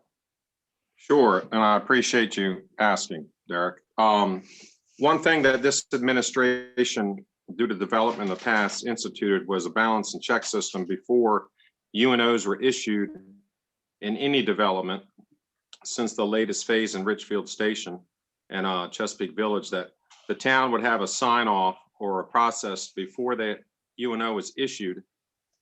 I myself or someone from Public Works would do a walkthrough and look at the town assets built by the developer specifically that we would own at the end of the day. So this would include water meters, sewer cleanouts, valves, sidewalk, driveway aprons. And I wanted to make note that this process has already saved the town money in the future, because some of the first houses we went to had issues. We held off on the permission to go for a UNO to the county until they were resolved. And now we do a house by house walkthrough with a form that basically says the town has given permission to move forward and get a UNO. And this holds the builder directly to sales. And it's much better for the town in the short term and in the long term even more, because we're there to inspect it. We have a walkthrough. The process was initiated or started in the prior administration, but it finally was finalized. I just wanted to make mention that that is definitely in the best interest of the town and all of its citizens, including these new citizens that are moving into these homes. And I just think it's something that we've done is worthwhile, and want to make note of that. And that was it. Thank you, Jay. Sure. That's all I have. Keith, No additional questions. Thank you. Mr. Morris? Yeah, Jay, thanks for that explanation. That's wise. I was wondering if you felt that we needed to codify any of those procedures just for posterity. I believe they are. We can circle back with that, but I believe they are. This process from the very first model was instilled in place, and the county would not submit a UNO until they got permission from the town. So I believe it's already written, but I can follow that up and verify. Thank you. Larry? No additional questions. Charlie? Strong work, but no additional questions. Okay. Valerie? Yeah, Jay, I'm just thankful that this has happened. I remember many times we talked about closing that loop before whatever's been approved during the planning phase. It's actually what's delivered. And so I'm really glad to see that this is happening. Thank you. Thank you. Water reclamation treatment plant. We've read John's report. If we do have any questions of John, I'll begin with Dr. Bodine and work my way around. No, I have no additional questions. Thank you. Charlie? Larry already knows most of my questions. He'll rephrase them. Yeah, you gave me a note. You gave me notes on what that. Okay, I'll go to Larry. Two things. One is I just wanted to comment on the signing up a chem scan for the COVID-19 study. I think that's an excellent idea, and I'm very happy that that's going to go forward. And then, as I usually do, just congratulations again on no spills or full bypasses for the reporting period. Good job, and please give the town's congratulations to your staff. Thank you. Thank you. Greg? Thank you. Yeah, I have a question, and it might be more for Holly, but Wayne was in the discussion. But I think a couple months ago, we had a meeting, Wayne, the town attorney, the mayor was there, myself, and an administrator. I think Jay might have been there on the call. It was regarding the town's position on property in Richfield Station that is under construction that is pending to be turned over to the HOA at some point. And the town had underscored the importance of making sure that it's not getting involved inappropriately with those type of matters. And it was important. They were going to draft a letter and send that to the HOA outlining that. Has that happened? I think that's something that was more related to Public Works and the treatment plant. No, I don't think so. I'm sorry, I meant to send you an email on it, and I forgot. There was a letter the town was going to draft to the Homeowners Association of Richfield Station outlining its really its inability to get involved with property that developer has that's going to be turned over to the HOA. And I think it's important for the town to send that letter to them so they can take their next step with the county. Yes, I can follow up with you on that. Yeah, great. That's it. Thank you. Thank you. Keith? Thank you, Mayor. No, I just wanted to say it's great to see that you folks are getting the COVID shots for continuity. So wonderful to see. Thanks. Derek? Nothing further from me. Thanks. Okay, very good. Code enforcement report. We've read Connie's report. Do we have, if we have any questions of Connie, I'll start with Derek and work my way around the horn. No questions on this report. Keith? No questions. Thank you. Greg? No questions, Mr. Mayor. Larry? Continued good job, Connie. Keep up the good work. Thank you. Charlie? Yeah, strong work. No questions. I second both Larry and Charlie's comments. Valerie? All the answers are right here in the report, so no questions. Thank you.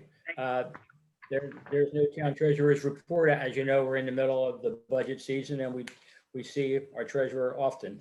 Town engineer's report, we've read Wayne's report. If there's any questions of Wayne, I'll begin with Valerie and we'll work my way around.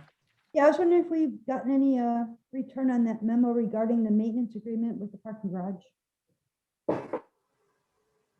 We had a meeting with the Rod and Reel in reference to that memo, and we created an edited version of the plan, if you will, for their review. It's back out for their review. We believe that we're all in agreement that'll move forward. Does it change anything regarding the town's liability? No, it was just some clarification of existing lines and whose responsibility it was of pre-existing utilities. Okay, great. Thank you. Charlie? No, nothing further. Larry? Looks like I lost my video, but I'm still here. No questions. Thank you. Greg? Questions, thank you. Okay, Keith? One question regarding Kellum's Fields, that it had mentioned that the testing of the material, whether the material was suitable for placement on the ball field, and that testing had been delayed until early March. Has that taken place? It has. The borings are complete. The weather we had in February made it too wet and nasty to go out and do that. The borings have been completed. We're waiting for the results at this point. Okay, and when do you think those might be in, out of curiosity? They're supposed to be back to my office by the end of the month. Okay, all right, thank you very much. Thank you. Derek? Yeah, just one question on the 261 sidewalk. I recall from our previous meeting, the next step, we've got to go ahead for the new grant, this phase 2 grant. Do we have a date on when that grant will be submitted? And that this might be for Holly. Yeah, it will be likely within the next month. It hasn't been posted yet, but I'm checking and we should receive an email as well. Excellent, thank you. Posted. Great, thank you. Yeah, that's my only questions. Thank you. Thank you, Wayne. Sure. Very good, thank you. Deputy's report. We've read the report. Before I begin with Derek, who do we have on the call from the sheriff's office? We should have Sergeant Schrouder. Yes, I'm here. Okay, Sergeant. And that's good because you're new here. The weather's getting warm. In the warm weather, we have issues at 17th Street and the boardwalk. Actually, under the boardwalk, we get visitors who come down to fish, which I don't know how well they do, but that's fine. But we get a lot of partying after hour. We get a lot of cookouts and noise and music and a lot of fun going on down there, and that's great, except for the fact that people live a few yards away from where all the music and good timing is. So if you could, it's, and if I recall, this being my 25th year on the council, I think almost every year in March, I say to you guys, hey, everybody, it's getting warm. It's that time of season. So we need a little extra patrolling in that area.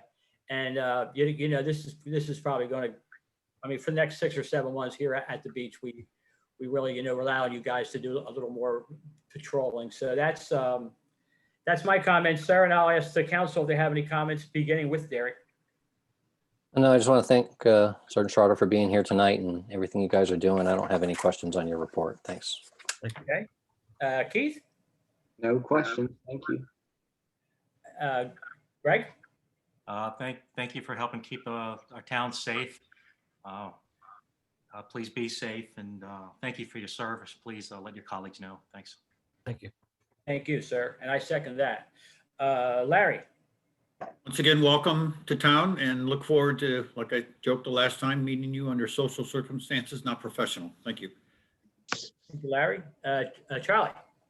Yeah, I have 2 questions. The first one is the breakout where what you've done here with the month and year to date is nice. I don't remember seeing it laid out quite this way before. Is that a new format or have I just missed it? You talking the numbers with all the breakdown of the crimes? Yeah, and month and year to date. That's something Sergeant Phelps had implemented, and I just kept going with it since he's already done it. All right, well, that's really nice. What is special assignment? What 11 events in February? Special assignments, anything that's out of the ordinary. Could be tiki bar, the fair, and anything that's out of the ordinary that isn't captured underneath the regular crimes. That's not a regular call for service through the control center or by a citizen. It could be speed enforcement, things of that nature that we start a call for service for to document our time. Traffic enforcement, stop sign violation enforcement, speed enforcements, things like that. Okay. All right, thank you. You're welcome. Valerie. Yes, thank you for everything you do. And also, a lot more kids are going back to school. And so we'll be having a lot more school buses on the road.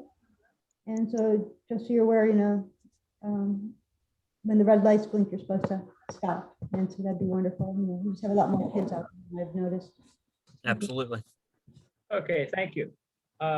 Next, North Beach Volunteer Fire Department report. We've read the report, and if you have any questions, please forward those to Larry, and he'll do his best to help you out. Next, Mayor's report.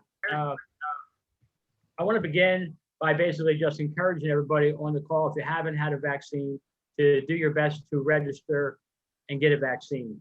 Governor Hogan recently, I think as recent as today, has announced a rollout through April, which can pretty much get everybody vaccinated. But, one of the keys here is that you have to register again, if you will, through the state and get on the state's pre-registration list. That's important to get everybody vaccinated. And then they'll send you an email. So if you have registered through Calvert County Health Department, you're going to need to register again. Please get vaccinated. It's for everybody. Thank you. Next, I want to thank the volunteer members of the Planning and Zoning Board for their dedicated public service to protect the environment and small town charm of Chesapeake Beach. I applaud you all for recommending the town council pass a temporary moratorium on Category 1 development. A temporary pause on Category 1 development is good for the town. The environment and citizens who live here rely on us to be their zealous advocate in preserving our small town charm while protecting our infrastructure. We knock on doors every 4 years for votes, and now we can show them, the silent majority who depend on us, that we mean what we say. Show them that they and their precious hometown come first. Show them that we will not cave into pressures from those who have been, recruited, very many out of town, some being paid.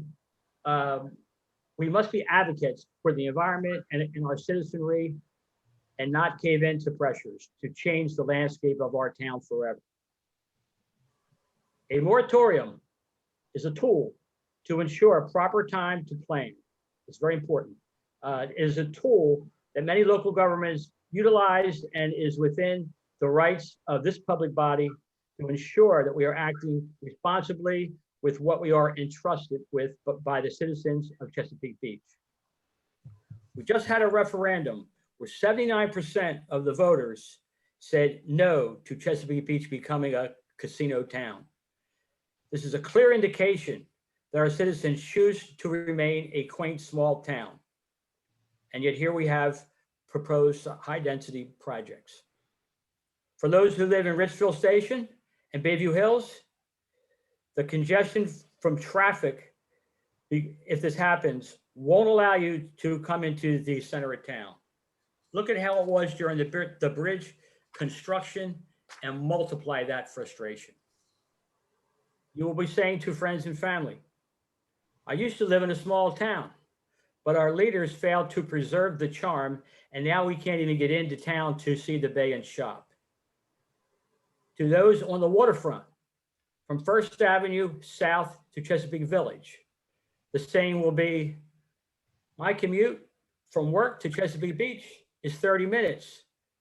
Then tack on 30 more minutes to get to my house. That's what will happen if we do not plan carefully. The town of Chesapeake Beach is in great shape. We are not starving for new development. Thanks to the town council, we will be debt-free next year. This year, we will have reduced our taxes 5 years in a row, unprecedented. We have a healthy and robust rainy day fund. We do, however, have school overcrowding concerns that new development brings. The new Beach Elementary School has already shown that they will not be able to handle, any more children that would come into town. We have to show a responsibility to our children, and just sticking more in trailers or shipping them out of town is not the answer. So the town is in great shape. We need to let the comprehensive plan take its course, seek further public input, and set the necessary guidelines to review future development. We have two choices here this evening: pass the temporary pause or say goodbye to Chesapeake Beach as we know it and fail the very people who elected us. That concludes my words, and I'm going to hand the mic, if you will, over to Jay, because I've asked him to speak to sea level rise and how it's affecting us now and so forth. So, Mr. Berry? Sure, Mayor. I feel like I should stay in a theme and state that not I only live on town, but I work here too. Anyway, I wanted to give some history. I started in 2006 with the town. And my first summer there, we dealt with some issues at the water park because I think most citizens know it's built on a swamp, and so are some of the other facilities there. And specifically, Gordon Stennett, the ball fields, all these other areas I've dealt with issues, whether sea level rises from global warming, whatever we could debate, but the fact that the sea is rising is 100% sure. I think we've all seen it. So, in some of the specific things I've seen, most of the storm drains back towards the ball field, they're no longer functioning. They're full of water. Most of that water leaves the area heading north, which is actually away from the bay, goes across Kellum's Field. Those storm drains, as they sit today, are inverted and they're holding water. That affects, not only Gordon Stennett, but Fishing Creek, some of the other areas. We just recently did a survey and realized a lot of those areas are sinking as we speak. I think it was in 2009, we made some improvements to Gordon Stennett, the water park, the area between the community center. And then we recently did it again, I think in the early teens in 2000, we raised that road again, also the area between the community center and the water park. And if you go out there today, what used to be a handicap ramp, a level surface, is now a 6-inch step. So in a matter of 7 years, that particular area that the town spent a good bit of money on has sunk. The dynamics of that area, I don't think we fully understand, and we've done what we can at the time to fix certain things. I think some of the areas we just honestly don't understand. Parts of the ball field that we added material to keep the crown in the football field, they've sunk. My personal opinion is the more weight you put on it, those areas sink and some other areas rise. I call it a phenomenon like putting books on a waterbed. If you've ever owned a waterbed and you put books on one end, something sinks there, something rises. So, I can't speak to every area in town. When we met our new engineer, Wayne Newton, after a few hours with him, I realized he was a smart guy and understood most things we talked about. But the two things I told him unique to Chesapeake Beach were definitely the cliffs. It's a dynamic area, it changes. And the other area is, behind Town Hall, which was basically built on a swamp. So there are issues of sea level rise, which can be overcome with different methods and different things. The fact that we have sea level rise and it was built on a swamp, those issues combined. If anyone were to drive by Kellum's Field today, some of the things you can look at is, the water park was pyloned and it's still elevated to its original height. but if you drive down Gordon Stennett, you can see the entire road is 18 inches below the improvements we made in 2009. The north end parking lot, we have bulkhead walls that used to be a marina. Some of these pilings are still there. They're starting to pop up through the asphalt. That area is sunk. We've addressed it once. And all the way back to Fishing Creek. So I just want to make everyone aware that I've known these issues were there. We've dealt with them. They exist. They're not fictitious or anything. And we don't know the answers ourselves, how to deal with the storm drain yet. I've replaced what I known as broke. We just recently did a survey that maybe Wayne can speak to a little bit, but there's issues back there that are real. The water table's real. We go to plant a sign anywhere on that road, literally digging an 18-inch footer, and you're in the water table. So there's a lot of issues that I know there's a lot of public on this call that maybe aren't aware of. I think most of the council and the mayor, town administrator is. So I just wanted to share some of those thoughts that I firsthand, have dealt with over the years. And, how we address them moving forward, I don't know, but they do exist. That's what I wanted to make sure I got through. So thank you, Mayor. Thank you. And I want to ask Wayne if he wants to comment on the survey that you mentioned. Sure, thank you, Mr. Mayor. Our office performed a survey of the whole Kellums complex from the water park all the way out to the ball fields and the playground area, all the parking lots. And the intention of that survey was strictly to determine the elevational differences between a survey we had from 2006 and the one we completed in late 2020. What we did was we went out and located a bunch of common points, things we could identify where we knew they were shot by field run surveys in 2006, and we shot them again in 2020. What we found was a pretty consistent sinking of the entire area. Anywhere from, the elevational differences range from about 10 inches to a little over a foot, in average about 0.9 feet, somewhere around 10.5 inches. So I think what Jay is saying with his books on a waterbed idea is exactly right. The area is sinking and there's an issue out there which we need to figure out. I think that's smart to take a pause and try to figure that out before we move forward. Thank you, Wayne. Next, we have resolutions and ordinances, and I want to lead off by asking Town Planner Chris Jakubiak if he has some slides he wants to share to the public and the council to give them a feel for what we'll be talking about next.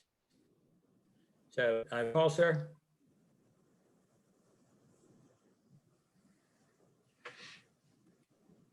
Going. Okay, I'll give you the microphone, Chris.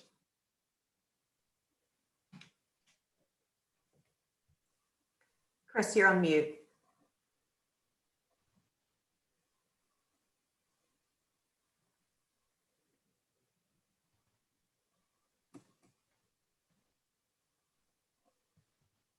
Okay, I think I'm off mute now. All righty. Okay. Now, I was asking if you could see the screen. There's a slide on the screen. Yes, okay. So we thought it might be helpful for the town council to see a little bit about the practical implications of a pause, a moratorium, and maybe some of the rationale that is informing the Planning Commission as it addresses this really difficult subject area, but it's dealing with it in a way that's cautious and thoughtful. And if you look at these maps that I'm going to show you, you can see a little bit about what they're dealing with. And for residents and area residents who were participating tonight, I want to point out that everything on this map of downtown Chesapeake Beach that is blue or some shade of light blue is essentially the Fishing Creek estuary, its confluence with the Chesapeake Bay. This area was largely underwater. And if you look at the old floodplain maps for Chesapeake Beach, this is it. This is the old floodplain because this is how water used to make its way from the creek into the Chesapeake Bay. What I'm going to share with you is, in essence, is that the bay is reclaiming its estuary. Fishing Creek is expanding, just like the bay is, and in reclaiming areas that were always naturally marshland.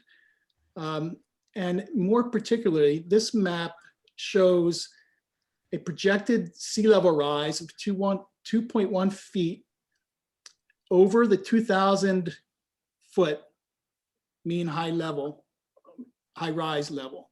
So it's 2.1 feet over the year 2000. But it's not just the sea level rise.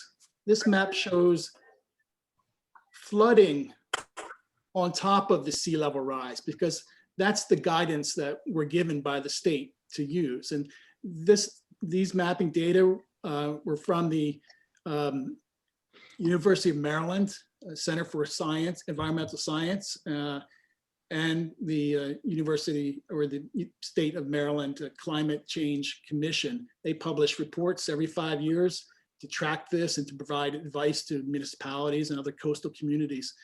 So this data, it was actually prepared, this map, by the Eastern Shore Regional GIS Cooperative that has pioneered this geographic informational system mapping. And Chesapeake Beach, and maybe a handful of other communities statewide, has this data. This is advanced stuff, and it's not theoretical. And as the engineer and the public works director told you, this is happening, and we're quite aware of it.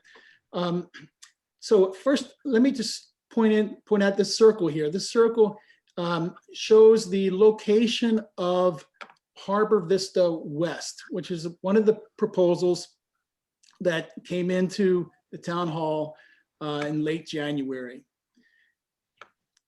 The proposal would be a multi-level story building, which you see here on the right part of this image, along with parking and stormwater management facilities, and the typical thing you'll see on a multi-family development site. It's placed in this area. The area that's shown in blue here, where my cursor is, corresponds to this category in the legend, 10% annual exceedance probability. What that means is that every year there's a 1 in 10 chance of flooding in this area or greater once we have the 2.1 sea level rise. So this is the area that's going to be flooding significantly. Of course, it's in a floodplain today and it floods, but it will flood significantly in the future.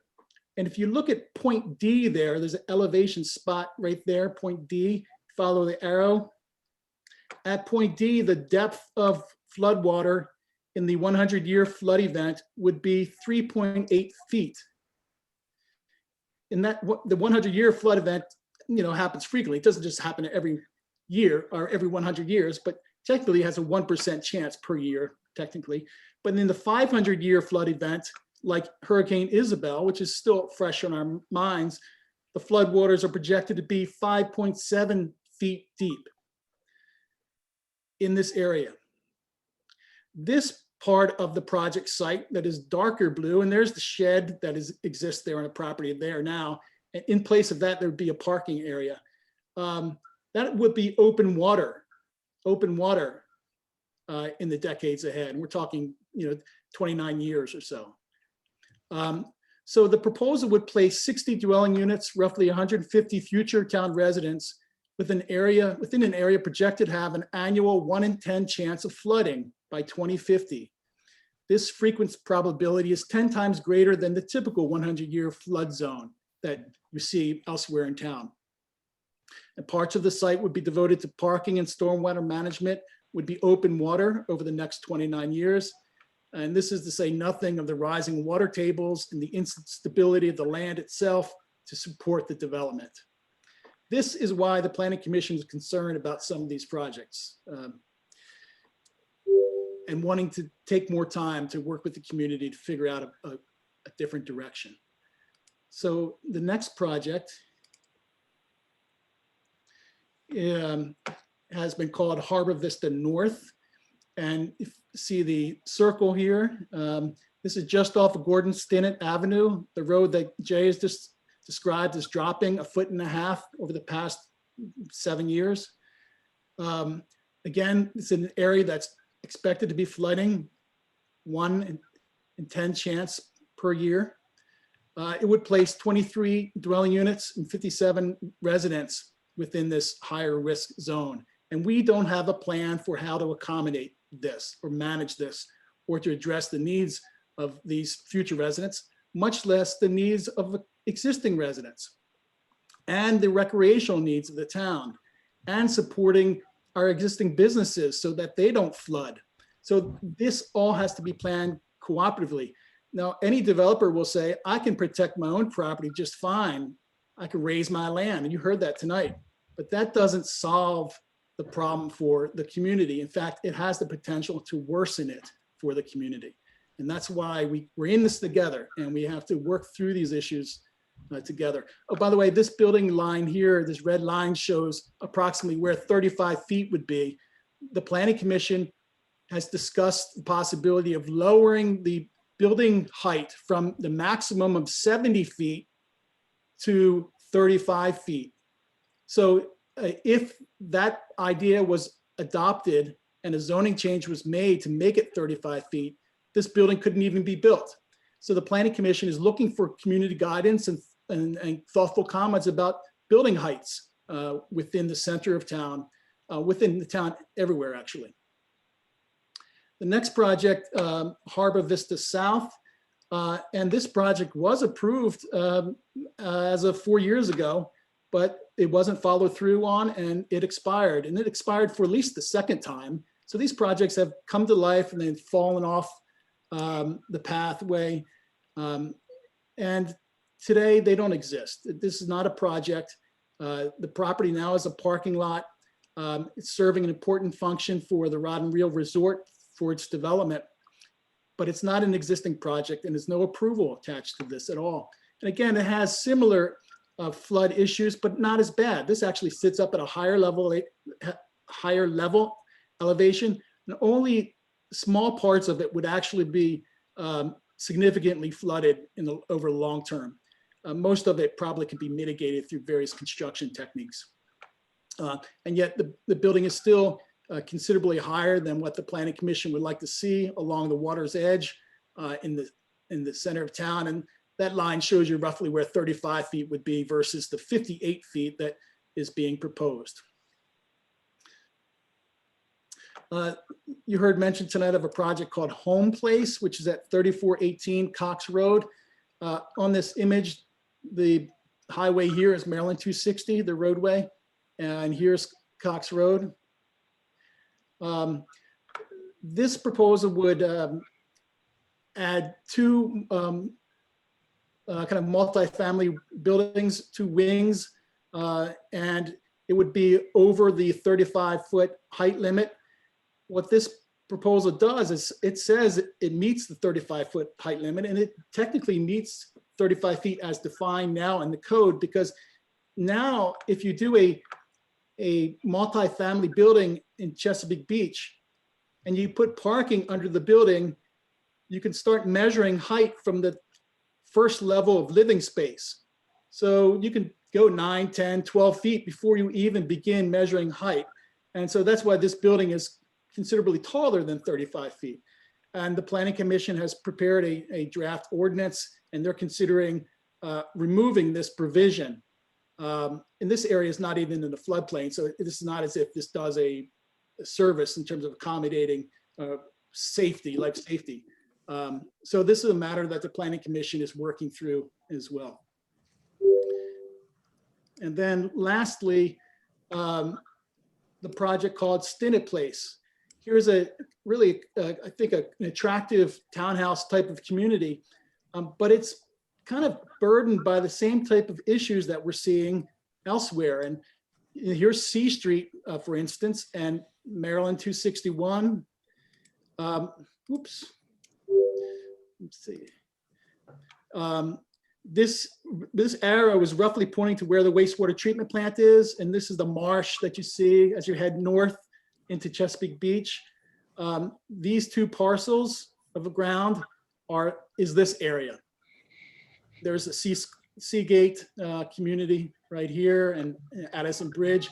You heard discussion tonight about these areas being flooded already, and that's certainly what our data confirms. If you can see the blue, flooding they see now there will pale in comparison to what the future holds. So adding that much additional impervious surface space, even though this area, this sort of light blue area, suggests it's a little higher than the surrounding area, it certainly does nothing to manage or mitigate. In fact, it might actually reduce our opportunities to fix things for the existing residents and taxpayers of this part of town. And of course, Maryland 261 has been raised, and yet it's still within the flood zone and still is likely to flood in the future. So the Planning Commission is obviously concerned about this location too. And the last point here is the Planning Commission has looked at the parks in the community and has acknowledged that Chesapeake Beach is deficient in neighborhood park space, and has said, it hasn't said that this is the place for a park. It's just simply said, if a place becomes available, the town would be interested in acquiring land, or it would recommend that the town council consider acquiring land for parks. And particularly in areas where it might be flooded. So it's not as if you're introducing population in those areas, have much more flexible, non-intensive use for those areas. So I wanted to take you through these various projects. And unfortunately, I didn't want to have to focus on projects, because this proposed moratorium is about what's in the best interest of the town, regardless of these projects. It's just that these have been the subject of a lot of discussion, and we thought it was important that you see some of the rationale behind the commission's concern. Thank you. Thank you, Chris. Okay, next, introduce and vote on resolution R-21-3, a resolution establishing a moratorium on category 1 development. Is there a motion to approve? Move to approve. I would like to offer an amendment to the resolution. Hold on, Charlie. Give me a second. I'll take care of you. Just sit tight. We need a second. You can second it, Charlie. I guess I'll second it. Okay, thank you. Okay, it's my understanding that we have multiple amendments that are going to be offered up on this tonight. I'm going to begin with Councilman Fink. So the floor is yours, Charlie. Thank you. I'm going to try to move quickly. I know we've been at it a long time. I would like to move to amend the ordinance to shorten the time frame to 6 months. Would you like me to offer thoughts on that, or wait a second? I'll take care of everything, sir. Is there a second? I second. Okay, before I ask for council discussion on this, I believe the town attorney wants to share a few words with the council, and then I'll proceed with discussion and a vote. Todd? You're on mute, sir. Thank you. You know, in doing the analysis with regard to this, proposed, and really make sure everybody understands, it is a temporary moratorium until a better review is done with regard to the comprehensive plan. My concern is this: if indeed this comes through with the 6 months, and by the time it would go through the after it was adopted by the council, and then the actual plan was actually prepared, and then that was adopted by the council and also by the planning commission, I'm not sure all of that could be done in 6 months as a practical matter. And then all of a sudden, if indeed the 6 month did run out now, and the plan had not been adopted and going through the planning commission and also the council, that sort of leaves everybody in a situation of almost where we are right now, of trying to review plans on what it would be for the existing plans or some proposed plans that are coming in the future. So my concern is the 6 months really does not lead. It would almost require everything to operate perfect, all the reviews to be perfect, the planning commission and the council's review to go through perfect. Otherwise, that kind of does leave the town really in a bad situation, and we all know that those simply don't occur. So I think the 6 months might be too short. I can appreciate the fact that you want to keep these development projects and plans moving forward, but the idea that the adoption of the comprehensive plan would occur, even after this moratorium, after that would occur, after that adoption, for that to occur during that time. Obviously, this is 100% your discretion to make that call. I'm just concerned that as a practical matter, the time frame is just a little short, but obviously that decision is yours. Thank you, Todd. Okay, we have a motion to amend and we have a second. I'll begin council discussion with the maker of the motion, Councilman Fink, and then I'll continue with the rest of the town council after that. So Councilman Fink. Thank you. So what I think this amendment does, and I don't want to immediately contradict what Todd said, but I want to just go through some numbers. I think this effectively mandates that new development projects will have to meet the goals of the evolving comprehensive plan. As a reminder, projects that are not vested, that do not show significant signs of visible construction, must adhere to any updates in zoning rules. There is a long delay between site plan submission and breaking ground, let alone a vested status. So a compromise in proposing a shorter moratorium allows developers to move forward while also ensuring it's in their best interest to plan for the evolving new rules. I think that a shorter moratorium will also help everyone stay focused to get the comprehensive plan in place promptly. And lastly, I think it sends a better message, a message of compromise, showing a willingness of this council to work in support of protecting our small town's interest, but also supporting local businesses. Thank you, Charlie. That's all I have. I'll continue council comment on this amendment with Dr. Bodine and then work my way around. Oh, yes. Thank you, Charlie. I appreciate your position on trying to find a compromise.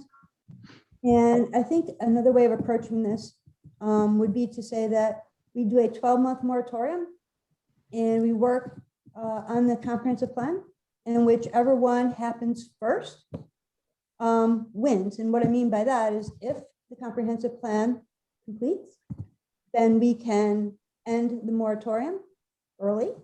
And if not, 12 months seems like a good time to me. So I'm going to continue supporting the 12 months because I think we could do it wherein if we finish the comp plan before the 12-month period and it's a legal document and the planning and zoning map has been passed, then we can simply, since this is a temporary resolution, simply vote as a body to end it since the comprehensive plan is complete.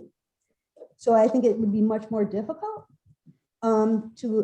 if we found we needed to extend a 6-month moratorium and make it even longer. I think it's much more difficult to go back that way and get a second vote to potentially extend to another 6 months or another 3 months. So I think it would be best to keep it at 12 months. Encourage, with all due haste, the Planning and Zoning Commission to complete the comprehensive plan, have it go through all its proper reviews. And if they should finish early, then we can just sort of end that 12-month because the comprehensive plan is completed. So what I wrote was this, because I thought about it, we talked about this. And I just think 6 months is too ambitious to have the comp plan and the land use map completed by planning and zoning with their required public hearings, and then have it sent to town council, and town council to have their public hearings, have it passed, have it signed, and it implemented in this time frame.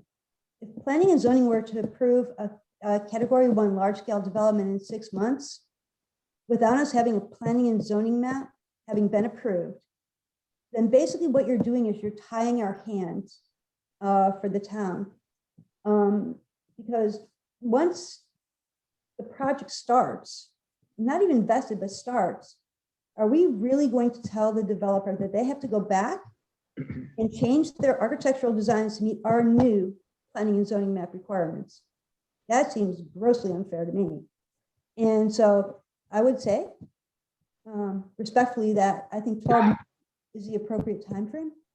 And I also think that the attorney laid out why. There's some risk involved in this. So avoid the risk, have 12 months. And if hopefully the comp plan is finished early and is a legally binding planning and zoning map, fine. Thank you. We can end it early. Thank you. Larry? I'll just, I have some extensive comments, but I'm going to hold off on those until we actually get into discussing the overall resolution. I'll just, for the record, just say I support the 6-month amendment. Thank you. Okay. Greg? Yeah, I'll echo Councilman Jaworski's comments about in-depth reasoning behind our wanting to implement the moratorium. And we're talking on the amendment. I certainly agree that our work needs to be completed this year. I can attest to the fact that our planning and zoning commissioners and Christy Kubiak and the support from Town Hall have been working very hard, and they're getting very close with their ideas here. I think that we're to a point where they need to pull these things together now. But I think I'm not in favor of 6 months. I don't think the 6 months is attainable. And I don't want to be in a position where we have to extend something. I am following along with the logic, though, of the time that it takes when you make an application and they're running down the road. And if the code is changed before they get to that point of construction, I'm not really sure that's a good look either, or kind of leaving them to the whims there. 6 months may be enough time for planning and zoning to get their work done, but we need to allow 3 months for council deliberations. I'm foreseeing some back and forth on some of the proposed code changes that we're going to see. And for a lot of the folks that are here tonight, I'm going into my general discussion topics, I'm sorry. Really, some of that concern really needs to be how the code is going to change. Because we have 5 applications, and they're all from the same applicant. We don't have any other applications from anybody else. So I'm not in favor of reducing the moratorium to 6 months. Thank you. Thank you, sir. Keith? Thank you, Mayor. So I'm not in favor of reducing the time limit to 6 months. I think the planning and zoning has laid out a good case. We've heard a lot about that tonight from Chris Kubiak. I mean, I saw the maps. We know there are some things that need to be considered. Climate change is real. Sea level rise is real. We already know that heavy rain events and extreme weather events are on the rise, and they are projected to continue to rise. I was here when Hurricane Isabel hit. I saw the flooding that was across the rod and reel parking lot and in other areas of the town. We're going to be seeing more of that. We need time to get the planning and zoning, the comprehensive plan in order. We need time to take in the comments from our business owners. No one is trying to prevent anyone from building. We're just trying to do it, as I've heard a couple people say, smart growth. We want to do it in a sustainable manner. So anyway, that's where I'll stop with that. And I'm not in favor of the 6 months. Thank you, sir. And lastly, Derek? Yes, thank you, Mr. Mayor. I'll start off by saying I'm disappointed that we find ourselves in this predicament tonight. And while I understand the perception that this action is being taken against a specific group, the underlying issues that this action seeks to address are much broader for the town than any one business or resident. We've heard that mentioned a number of times tonight. As we heard last Monday, at the council work session and previously in the planning and zoning meeting, the town is essentially at a crossroads in dealing with significant environmental conditions with projection of sea rise that puts many areas of town at risk for frequent and significant flooding, which Chris outlined tonight. Additionally, this administration has been working on a number of infrastructure initiatives that are critical to allow for appropriate growth in our town now in the future. And we've heard a number of comments along those lines as well. I've heard the numerous arguments against the moratorium, and many of the expressed positions are not lost on me, especially the need for a range of residential options. However, I also see that it's clear There is a misconception that this moratorium would stop growth or take property rights away. On the contrary, the approval of this moratorium would only establish a short-term pause in reviewing Class 1 site plans by our Planning and Zoning Commission. Those who wish to pursue Class 1 projects in Chesapeake Beach would have the opportunity again very soon.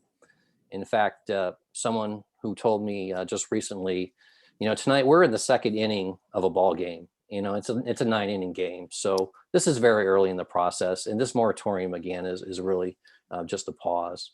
A temporary moratorium clears a pathway for planning and zoning to finish and deliver the revised comprehensive plan to town council. At that point, we all have the opportunity, and in my opinion, the obligation to work together in planning how we promote commerce and smart development, as well as to mitigate significant environmental and infrastructure concerns. That collaboration will ensure the long-term viability and prosperity of our town, which I'm confident we all agree on is in our collective best interests. So regarding the amendment in question, and with all due respect to my colleagues and others who've spoken on this, I do support the reduction to 6 months and respectfully ask our Planning and Zoning Commission to make every effort to complete their important work as expediently as possible. Thank you. Okay, thank you, sir. We have an amendment to reduce the time of the moratorium from 12 months to 6. I'm going to ask all those in favor and all those opposed to vocalize and to raise their hand so the town administrator can keep the vote count for me. So all those in favor of the amendment, please raise your hand and say aye. Aye. Aye. All those opposed, please raise your hand and say aye. Aye. Aye. What's the vote count, Holly? We have 3 yay and 3 nay. Okay, as mayor, I break the tie, and I, with all due respect to the maker of the motion, I vote no. Okay, so we're back to where we are. I believe we have an amendment from Councilman Morris. The floor is yours, sir. Yes, Mr. Mayor, thank you. I'd like to motion that we amend the ordinance to reduce the moratorium from 12 months to 9 months. And during discussion, I can explain some of my reasonings there. Sure. I'll second. We have a second. Okay, so I'll begin discussion with the maker of the motion. Councilman Morris, the floor is yours, sir. Yeah, it's incumbent on everybody that's involved. We all know this, and we have been working hard, but we don't have all the time in the world. I do feel that we're close, and they're going to be pulling together their items here. And in making the motion to reduce the moratorium to 9 months, I want to commit this body to being complete this year with this process. I think it's important on a lot of levels there. I don't feel that we're going to be rushing things. As I've stated, I'm going to refute some comments from earlier, or maybe elaborate on them. That is that this process has been moving along. It has been over 2 years, but town has fully engaged with residents on this matter. I believe the 9 months is attainable if planning and zoning can try to commit to bringing a draft comprehensive plan and all code changes associated with it to council in August. I think that would be good. I can envision a few months of some back and forth at that level before we get to agreement. And we want to pass this year. I don't think 6 months is enough time, but I think 9 months has everybody sees the flame, the fire is under us, and we're working hard to get this complete this year. Thank you. I'll continue the discussion on this amendment. I'll start with Vice President Favre and then work my way around the horn as I always do. All right, thank you, Mr. Mayor. So my previous statement still applies. I won't read it again. However, I do support the most expedient way to get this comprehensive plan reviewed in place and to allow our town to move forward in a smart and economically viable way. So Regarding the amendment, I will support the 9-month moratorium. Thank you, sir. Keith? Thank you, Mayor. So we got here, I don't think anybody is happy about the moratorium. I'm certainly not. I wish we didn't have to go through this. I think there are some very, very good reasons for it. I was in support of the 12-month moratorium. I still am. I think it's the needed time. I don't think we're not, as has been said, limiting the ability of construction, and I should say preventing construction in the town going forward. It's a temporary pause to put in place a comprehensive plan that embodies the vision of the people who live here now, the 6,000 people who live here. There's been a lot of input from the public on what they think the town should be, and the small town atmosphere consistently came through. And so I think it behooves us to, plan carefully and do this in a considered manner and not rush through it, because I don't want to get to the point where we're like at 9 months, we're like, yeah, we're not done. And let's, can we extend it? No, we can't extend it. I would not be in favor of extending it past 12 months. But I would like to be sure that we have ample time to get this done right and correctly. So I am not in favor of shortening it to 9 months. Thank you. Thank you, Keith. We heard from Greg. Larry? Just the same comments as before. I think the shorter duration is a good idea, so I would support then the 9 months.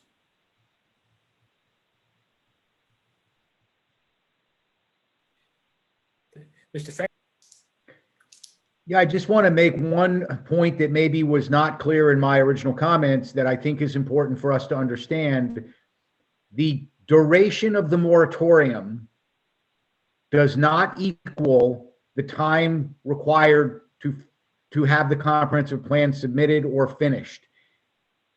The duration of the moratorium is simply pushing projects out far enough so that the target is less uncertain for potential developers. There is a huge gap in time between submitting a site plan and when a developer is vested. So I just want people to be aware of that. When we say 6 months is enough time, 9 months is enough time, it's not 6 or 9 months, it's 6 or 9 months plus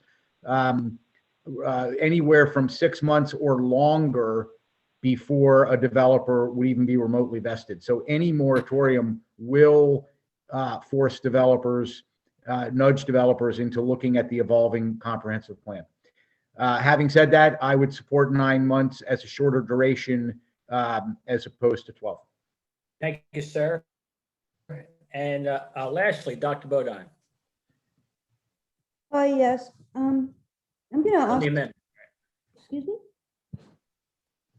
I'm going to stick with what I said, which I think from a pragmatic point of view, what my end goal here is to ensure that the comprehensive plan is done in a timely fashion.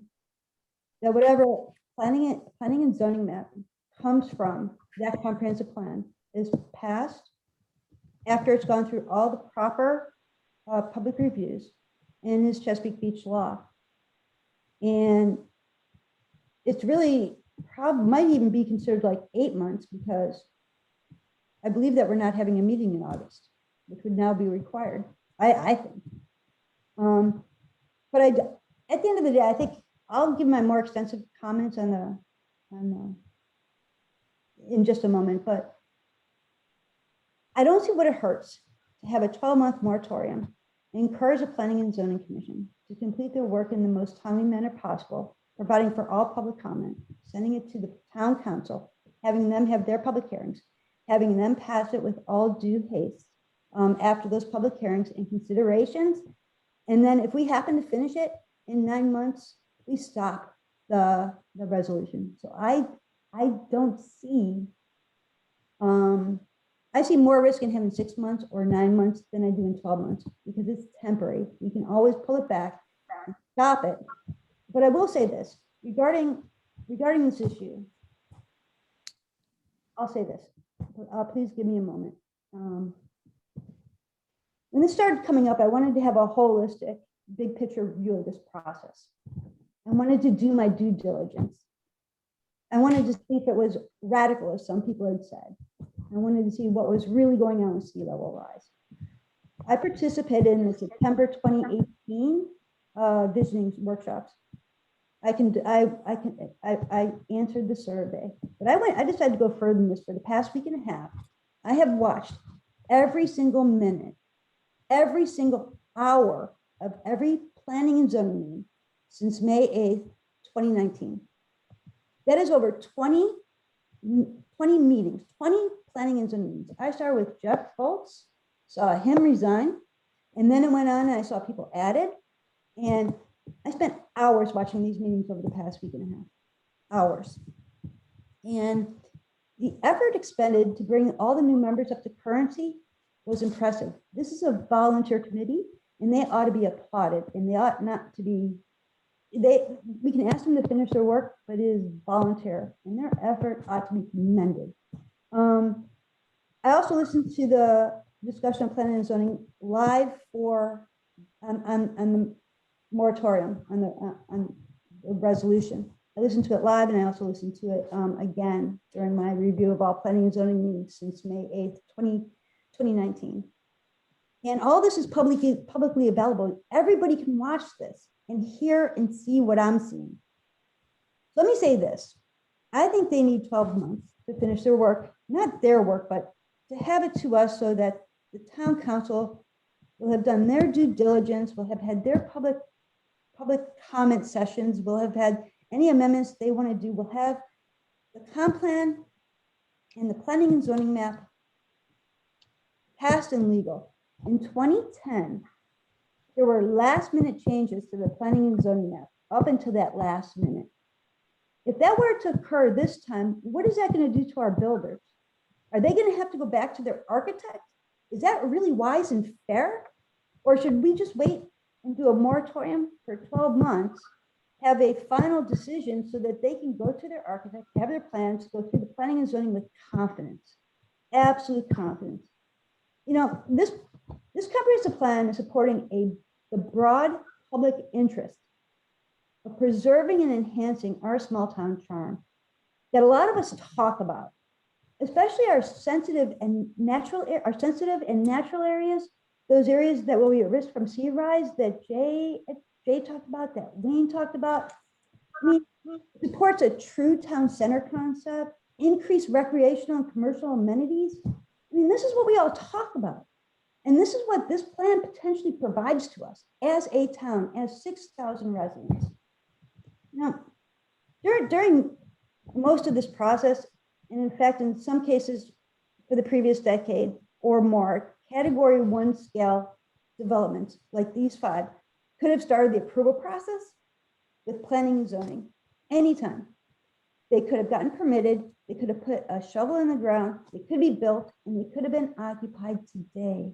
You cannot hold a town hostage on plans that are decades old. You simply cannot, especially when new information comes to light, like sea level rise.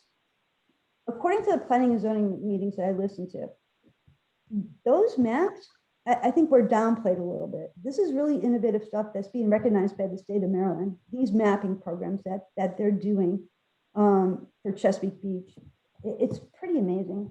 So it's not stopping anything but category 1 construction. It's not stopping single family homes. It's not stopping decks. It's not stopping accessory apartments. It's not stopping renovations. It is stopping new large scale category 1 development that, at least I'll only speak for myself, for the past 5 terms that I have run for town council, I have spoken of small town charm, and I have never deviated, ever. And this is small town charm potentially. And after watching 20 of these meetings, hours upon hours, these guys are working so hard and are coming up with what potentially looks like a really good document. They ought to be given the time, the space, they get it to us in 6 months. Within 6 months, we can have it. But remember, in 2010, there were last minute changes. And I don't see how you approve somebody's plan allow them to just have shovel in the ground, and all of a sudden you say, oh, the land use change, sorry. It's insane. And so 12 months, if we are fortunate enough to finish it earlier, then the moratorium can be ended and everybody can move on. And those are my overall comments. So I'm still with the 12 months. I just think it's a practical solution. Thank you very much. Okay, it's time to vote. We have an amendment to reduce the moratorium from 12 months to 9 months. All those in favor of the amendment, raise your hand and say aye. Aye. Aye. All those opposed, raise your hand and say no. No? No. Okay, I believe I don't need help with that one, Holly. I believe we're 4 in favor, 2 opposed. The amendment passes. Now it's time for the council to discuss and vote on the amended resolution. Okay, so we have an amended resolution. I'll begin the discussion. I'll keep it right with you, Dr. Bodine, since that's the order. Okay. Well, I basically said really what I wanted to say is I want to commend planning and zoning. They have done, it may have taken them some time, and we are dealing with COVID. I mean, let's give some folks some slack here, okay, shall we? They've gotten new leaders on the commission. There's been turnover. These are complicated issues. I think having really studied what they're doing and listened to these meetings and seeing the chapters as they come up and as they're discussed, we as town residents are lucky to have these folks on our planning and zoning commission. Anybody that these folks ought to be ashamed, just ought to be ashamed, because they are doing a really top-notch job. And I'm completely in favor of this moratorium. Thank you. Okay, thank you. Charlie, any comments on the amended resolution that we'll be voting on soon? I just want to say that I appreciate the discussion. I think it's been a very good discussion, and I also salute and have a lot of respect for the work that planning and zoning has done. I would like us to have a compromise, and I'm not sure that we're there, but I don't think I have anything further to offer on the resolution as it's amended at this time. Thank you. Thank you, sir. Larry. Yes, I do have some comments, and it'll take just a little bit. Please bear with me. I just wanted to assure everyone, council members and those who are listening in, that I've spent a lot of time thinking about this issue, thought long and hard about it, and I've prepared these comments. I believe we've got some very good information that was shared tonight, particularly by Mr. Jakubiec. Thank you very much for that. I believe it's imperative that we consider all aspects of the issue, and I want to begin by expressing my strong support for our Planning and Zoning Commission and our planning administrator, Mr. Jakubiec. It should be noted that 3 of the current council members formerly served on planning and zoning, and the 4th member served on the Board of Appeals. So this council truly understands the incredible workload the P&Z Commission faces and greatly appreciates the continued efforts. Also, for the record, strongly support continued efforts to preserve our small town charm. As a member of the Town Council and Chair of the Economic Development Committee and a member of the County Economic Development Advisory Commission, I'm also seeking opportunities for appropriate economic development in our town. This need for appropriate economic development has increased as a result of the COVID pandemic. Pandemic has severely impacted many, if not all, of our local businesses. As we hopefully begin to recover from the impacts of the pandemic, we must seek ways to stimulate our local economy and our local businesses. Good news for many of us as current homeowners is that real estate prices have seen a sharp increase. This is partially driven by people looking for places to move away from urban areas to towns like ours. Bad news is for those considering to move to our beautiful town is that the increased prices are leading to a lack of moderately priced living units. So what would providing more moderate priced living units mean to our town? First, these units would pay taxes, which would benefit all residents.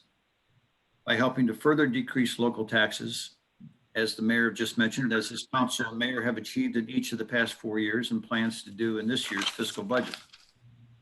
In addition, these new residents would help our local businesses in recovering from the pandemic. We have heard from several of our largest and oldest businesses in town expressing their concerns over the proposed moratorium. We must listen to our businesses.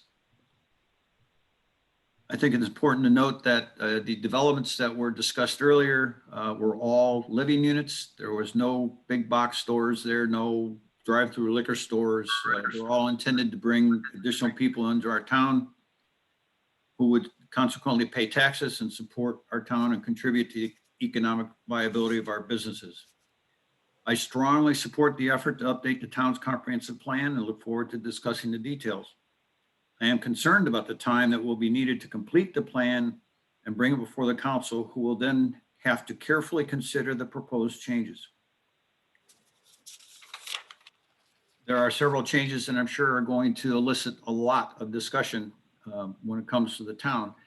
But I think the other point is even after the council okays the new comprehensive plan, it doesn't go into effect. We need then to go forward and modify the town zoning code to put those changes in effect. So the timing that we're looking at here before we actually have an adopted comprehensive plan and a revised town zoning code could be significant.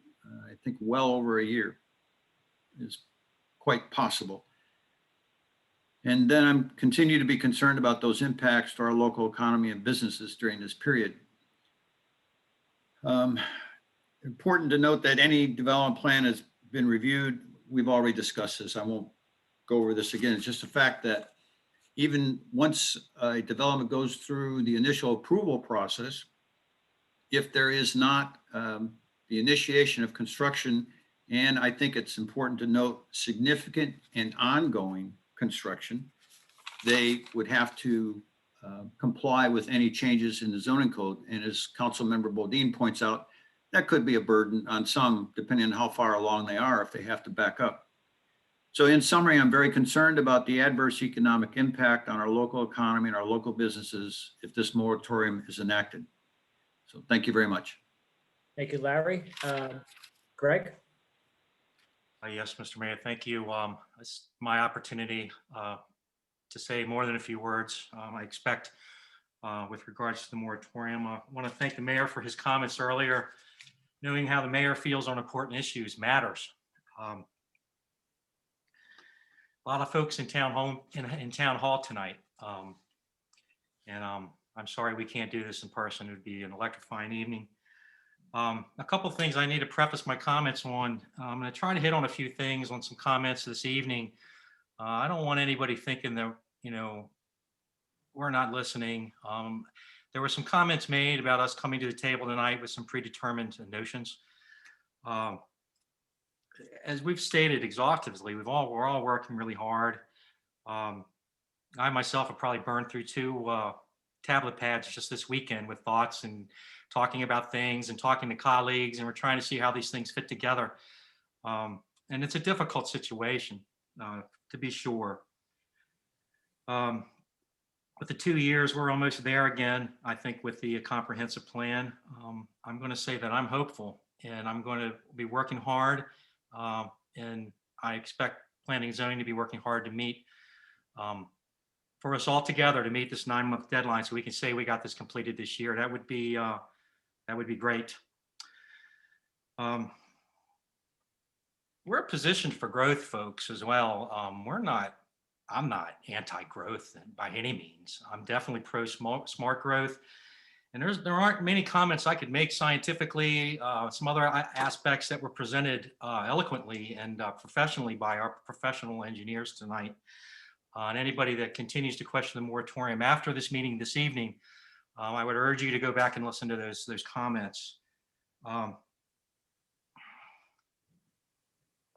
The moratorium, when that word was first floated out, I went and I looked it up right away. It's moratorium is a waiting period set by an authority. That's all it is. It's certainly a buzzkill. in my opinion. It's got a real edgy sound to it. But it's the right word to use for what we're trying to accomplish here. I support the moratorium. It's practical and it will be affirmed. It's not going to hurt the town financially. We're lucky to live in the town. I know that we have different avenues for money that comes into the town, and we're not deaf or blind to any of those things. Let's see, I think I said this before, but the 9-month is with the goal of having approval and a comprehensive plan and all associated code changes, well, to council, I hope this August, to give us some time. We want to be done this year. I think that that's really important. What's your idea of a small town? We're talking about small town. We've been talking about this question has come up several times over the past year, and I think it's great. A pause in these sorts of developments is healthy and it's good. What's your idea of a small town? What changes, you might ask, that planning and zoning is contemplating? Well, I think that's what we asked people 2.5 years ago, everybody, through an exciting outreach and continued outreach, even to this day, to engaging with the residents of the town, of their vision of the town. The proposed changes are the results of that question. It's a 2022 vision we're looking at, not a 2008 vision. The moratorium seems like good balance to me. Again, it was through strong public outreach that's helped us get to this position, which is a little ironic because there's been very strong public outreach against the moratorium, in my opinion. And I want everybody that's on the call, that's listening, your voice matters. We've got to make decisions here. We've worked hard to try to look for some area in the middle. It's been tough for all of us here. A couple things. With some of the upcode, with the ongoing discussions with the code changes that are going to be minted in the coming months, I'd like to see we need more mixed use projects in town. We need to be creative regarding parking guidelines. That's a big one. Anybody that lives in the Twin Beach area knows that parking is a challenge. It's tough. And if we're serious about development here in town, and we want development, we've got to be creative and collaborative with the property owners and how we're going to allow the growth and trying to create more businesses too. We've got to be creative with this parking problem and how we're judging that in judging permit applications. I'm looking forward to continuing those discussions. And these things aren't new. These things have been in discussion with planning and zoning for several years with the public. And again, they're born from the public's idea of the vision of their town. Property values is one reason for this. Again, there should be more mixed housing, but that's a discussion for code changes. We've got some new townhouses in Richfield Station that are going to be coming online probably a little later this year. And lastly, we're transitioning to updated building code. We're transitioning to updated building code, and this moratorium is helping us all with that. The pause is in keeping with our small town atmosphere, its vision and its future. And I support the 9-month moratorium. Thank you. Thank you, Greg. Keith. Thank you, Mayor. So, well, you heard my position earlier. So I do support the 9-month moratorium. There's a quote often attributed to Ben Franklin: "Failure to plan is planning to fail." So I think it is very important that we take appropriate time to get our comprehensive plan in order, and hopefully have enough time to also get our planning and zoning in order so that we can still experience growth, but growth that is in alignment with the vision, the recent vision of the town that has been expressed, which isn't anti-business. It's just a little more controlled growth than perhaps was in the vision 50 years ago.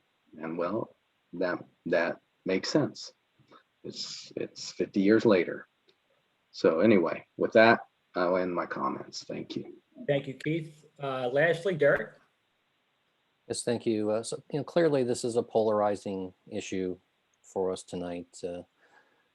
I am confident, every person who spoke, every person who sent us an email, we know you have the best interests of our town.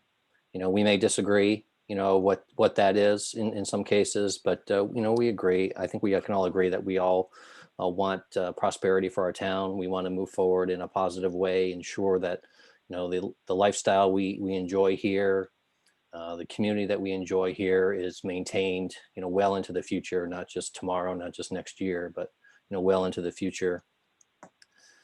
To reiterate, and I'm speaking for myself, and I think I speak for others as well, we are not looking to stop growth through an issuance of a moratorium. We're definitely not trying to take property rights away. We hear that so often, but it's definitely not the case. I think we feel that the time is now that we really need to take a step back, take a breath, look at all the issues that we face in our town and work together. And I hope even those who oppose of the decision, that we're about to make, I hope you come back and we work together. Like I said, this is very early in the game. There's a lot of work ahead of us, and we need to work together to ensure that we move forward in a positive way together. Short of passing the fiscal year 22 budgets this year, this is probably the most important task in front of us this year. And we need to take it seriously. We need to work together, and we need to do it right. The zoning administrator in our meeting, one of our previous meetings, mentioned that we may have a draft plan in front of us by May or June, and that would be fantastic, because that would give us enough time to deliberate on that, to obtain public feedback, and develop a comprehensive plan that we may not all get what we want, but it's going to be a plan that we can all be proud of in one way or another as we move forward. And that's going to allow everyone to, if you have plans for the future or visions of what you want to do, it's going to give you an opportunity to do it. It may not look exactly what it looked like today or tomorrow or yesterday, but you're going to have an opportunity to do it, and we want you to. We want you to do that. So I'm going to support this. Again, I hope it's shorter than 9 months. I think we can do that, and I think we can do it in a safe and equitable way. And I look forward to again working with our friends in Planning and Zoning Commission, as well as everyone who's on this call and others who may not have been on the call today. Speak your words, speak your voices, contribute, be part of the solution. Let's not be part of the problem. Thank you. Thank you, sir. Okay, this is going to be our last vote of the night on this matter. A yes vote means that you support a 9-month moratorium. A no vote means that you support no moratorium at all. So all those in favor of the amended resolution, raise your hand and say aye. Aye. Aye. Aye. All those opposed, raise your hand and say no. No. What's the vote count, Holly?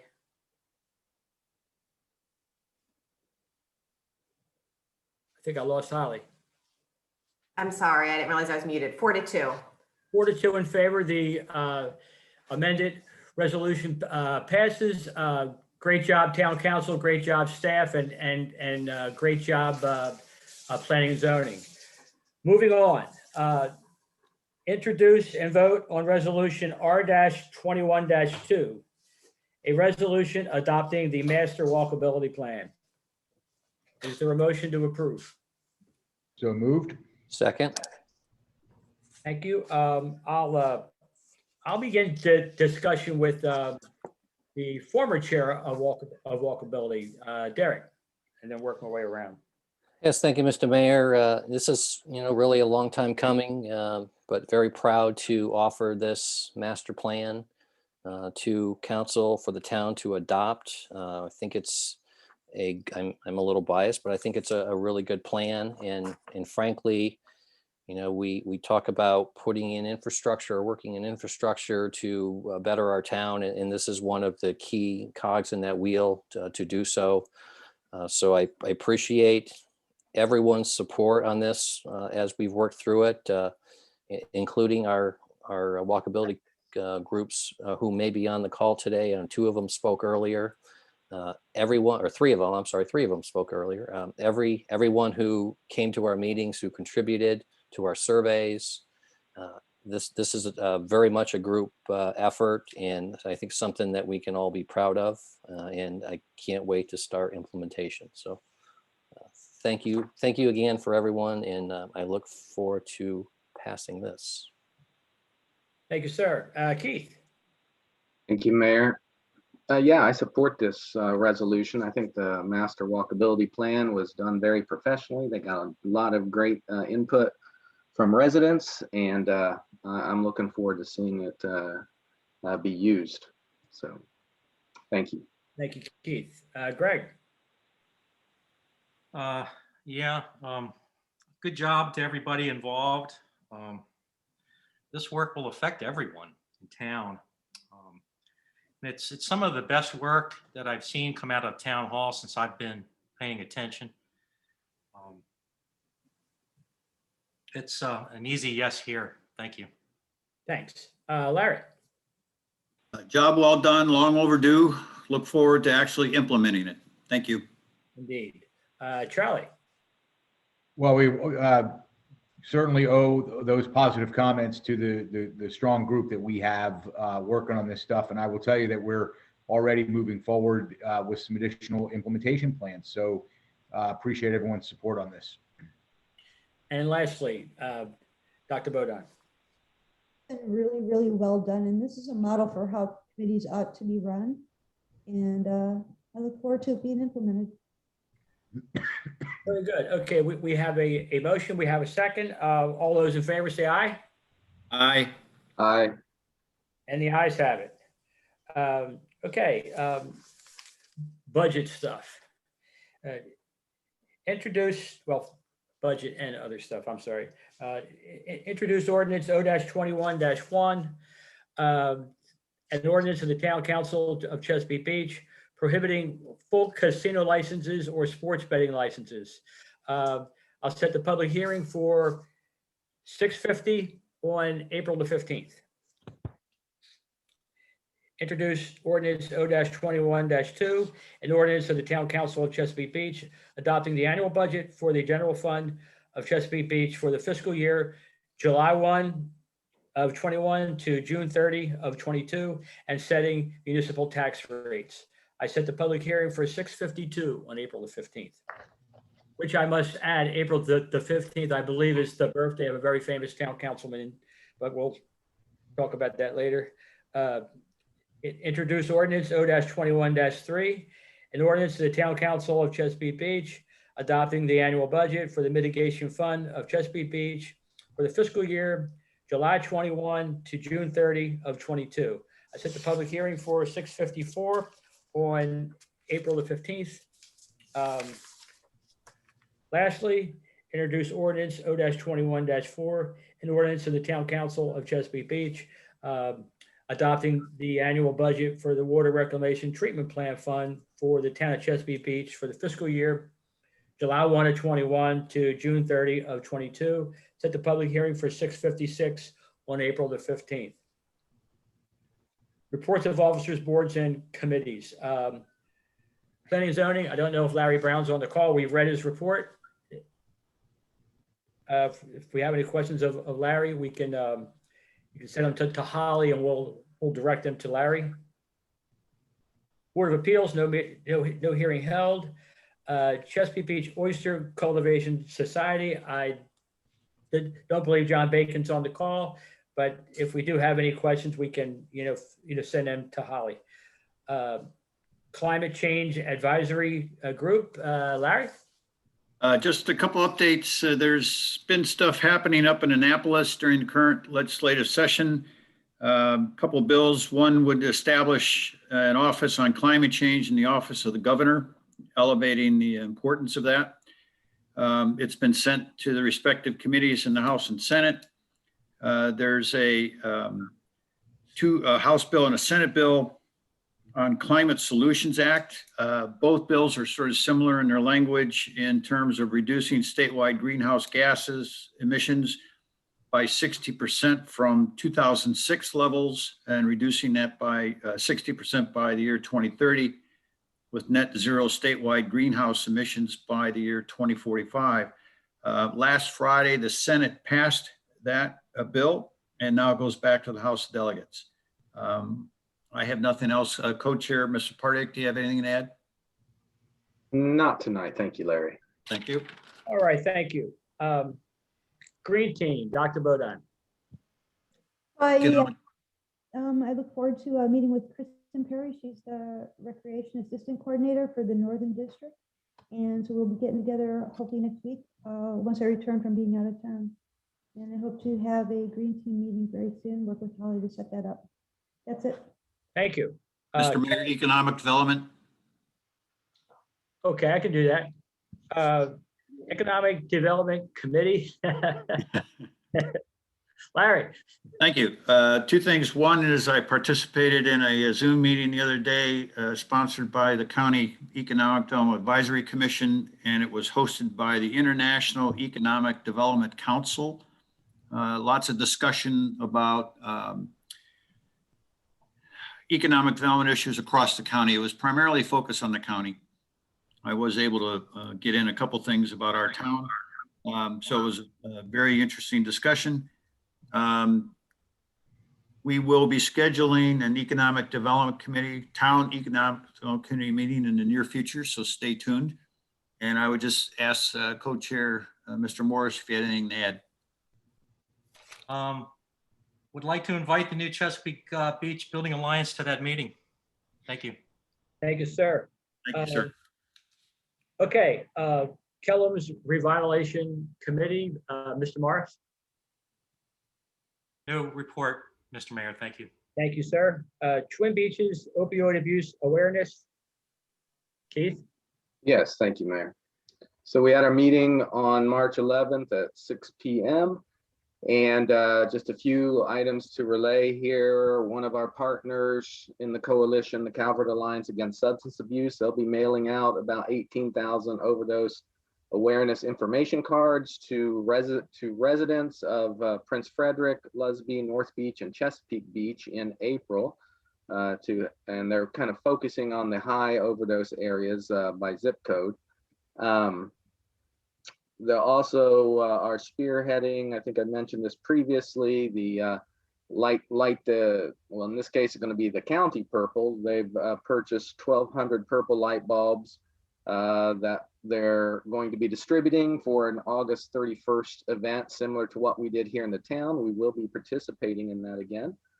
So we're looking forward to that, raising awareness and recognizing people who have been adversely affected by this disease. Drug Take Back Day is going to be April 24th from 10 to 2 p.m. So if you have unwanted prescription drugs in your household that you would like to get rid of, you can bring them to the Northeast Community Center. It would be the closest one here to the town on that date. The Calvert County Health Department Behavioral Health Unit, they're going to be sponsoring a 5K hybrid run on April 24th to raise awareness. And it's a little bit different. I think we have a flyer that's been circulated here in town, and it's kind of a run on your own type of event, but they will have a brief in-person kickoff event at 280 Stafford Road from 10 to 1 p.m. on the 24th. And then it's kind of, jog on your own with your family or close friends in support because of COVID. The Calvert County Health Department Local Behavioral Health Administration, they are planning for town hall style events to take place in the county. If COVID restrictions are over by the time they have the one scheduled for Chesapeake Beach, North Beach, it will be an in-person event here. Otherwise, it's going to be online at a location in the towns, to be decided. And let's see, Positive Vibes is going to be sponsoring a color run September 19th at the Running Hare Vineyard. More to come on that later. And I have a big one. I'm going to come back to that as the last thing, Mayor, that you were part of. And let's see, the road signs. We were working on getting 2 opioid abuse awareness road signs. My understanding, we've been doing that in collaboration with the Calvert County Health Department.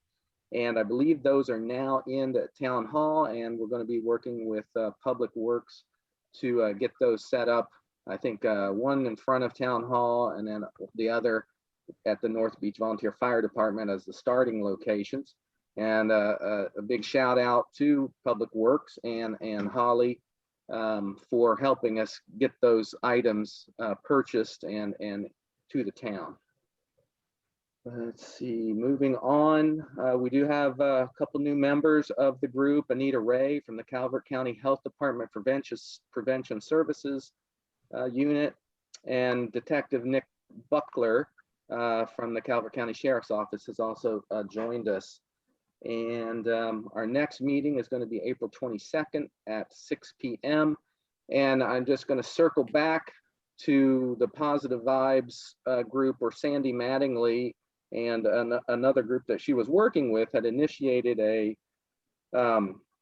bill under Senator Jackson. It's Senator Jackson's bill to fly flags at half-mast statewide on August 31st to raise awareness about substance abuse, and that was Senate Bill 936. And we talked about this at our last council meeting, and the Mayor Mahoney graciously jumped on top of it and offered to give testimony at that hearing, and we really appreciate that, and he did. And I'm going to let you tell you in his own words about that. Sure.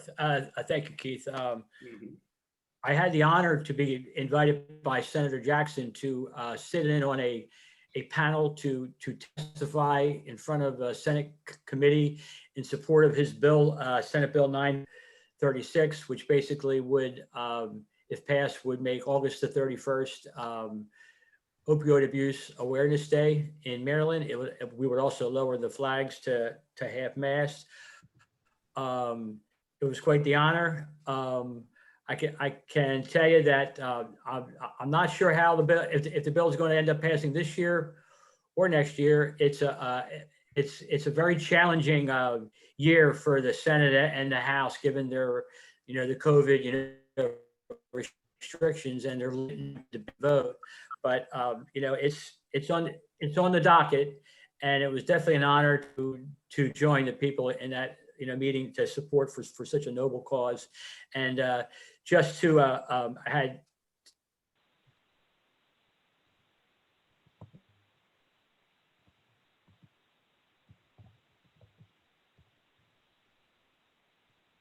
Might have lost him. Who's Pat? Discuss my testimony. It does work, and I may be.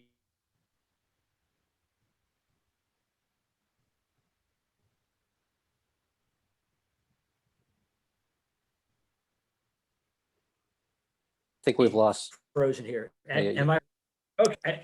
Am I back now? You're back, Pat. Okay, the gist of my testimony was basically that, awareness does work, and if they could, be so gracious to pass this bill, they will save lives in Maryland. So having said that, thank you, Keith. I'll move on to Walkable Community Advisory Group. Mr. Fink. Yeah, so we did not have a meeting this month due to scheduling challenges. I'm trying to coordinate a meeting mid-month, and if I get the dates, I'll let everyone know as soon as I'm able to do that, with 2 folks from Calvert County Parks and Rec who have taken an interest in our project, and that's very exciting. And then we also have a lot of grant information trickling in, and we're trying to get our hands around how we can parse through what's useful and what's not, and probably be reaching out for a little bit of help and guidance on that. That's about it for now. I will put on everyone's calendar June 3rd is World Bike Day. So prepare for that. I'm not quite sure yet, but stand by. Thank you. Thank you, Charlie. Okay, no unfinished business, a new business, town to consider the purchase of a public works utility vehicle from Bobcat in the amount of $17,000. Holly, you've been. Yes, so the town is looking to purchase a utility vehicle that assists the Department of Public Works with their trash runs and general maintenance around town. We provided a couple estimates to town council during the work session. We added an additional estimate as requested by town council and are requesting the purchase at $17,000, which includes a trade-in of the retired equipment. Okay. Is there a motion to approve? I'll move to approve. Is there a second? Second. We did discuss this in the work session. All those in favor say aye. Aye. Aye. Opposed? And the ayes have it. Okay, town council to consider awarding a contract to Cellular Site Services in the amount of $115,375,000 from the FY21 capital improvements budget line item for the replacement of town hall HVAC units 1, 2, 3, eliminating outdated R22 equipment, providing ease of maintenance of systems and green control in town hall. Is there a motion? To approve. Second. Discussion. Yes, sir. Holly, your note said that you had contacted the 3 bidders to clarify their bids. Could you briefly elaborate on that? Yes, and Wayne is likely, Wayne, are you still on the call? I am here, yes. Okay. So Wayne, did you want to provide some more clarification on that since you actually had completed that work? Sure, happy to. We spoke to all the bidders and just clarified their bids, just to make sure they were all on the same page, because the initial bids that came in, there was some questions and some confusion. In my work with all 3 of them, one bidder did not reply to a request to send in clarification. That was Evanescence, I believe it was. Kelly provided additional clarification, but their bid, in our opinion, was much higher than the budget expected to be. And Cellular Site Services was in the correct range where we expected it to be, given the current higher than usual material costs we're seeing across the country. We believe, I talked to the owner himself directly and confirmed that he was comfortable with his bid based given the contract requirements, and we clarified that. So I recommend that you award it to Cellular Site Services. Thank you.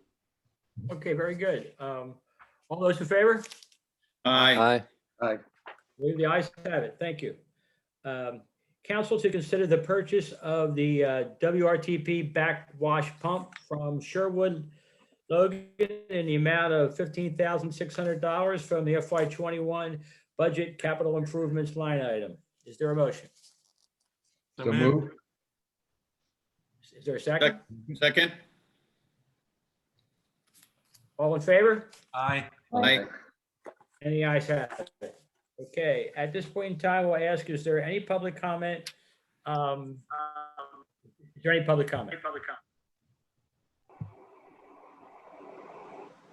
Hearing none, council lightning round.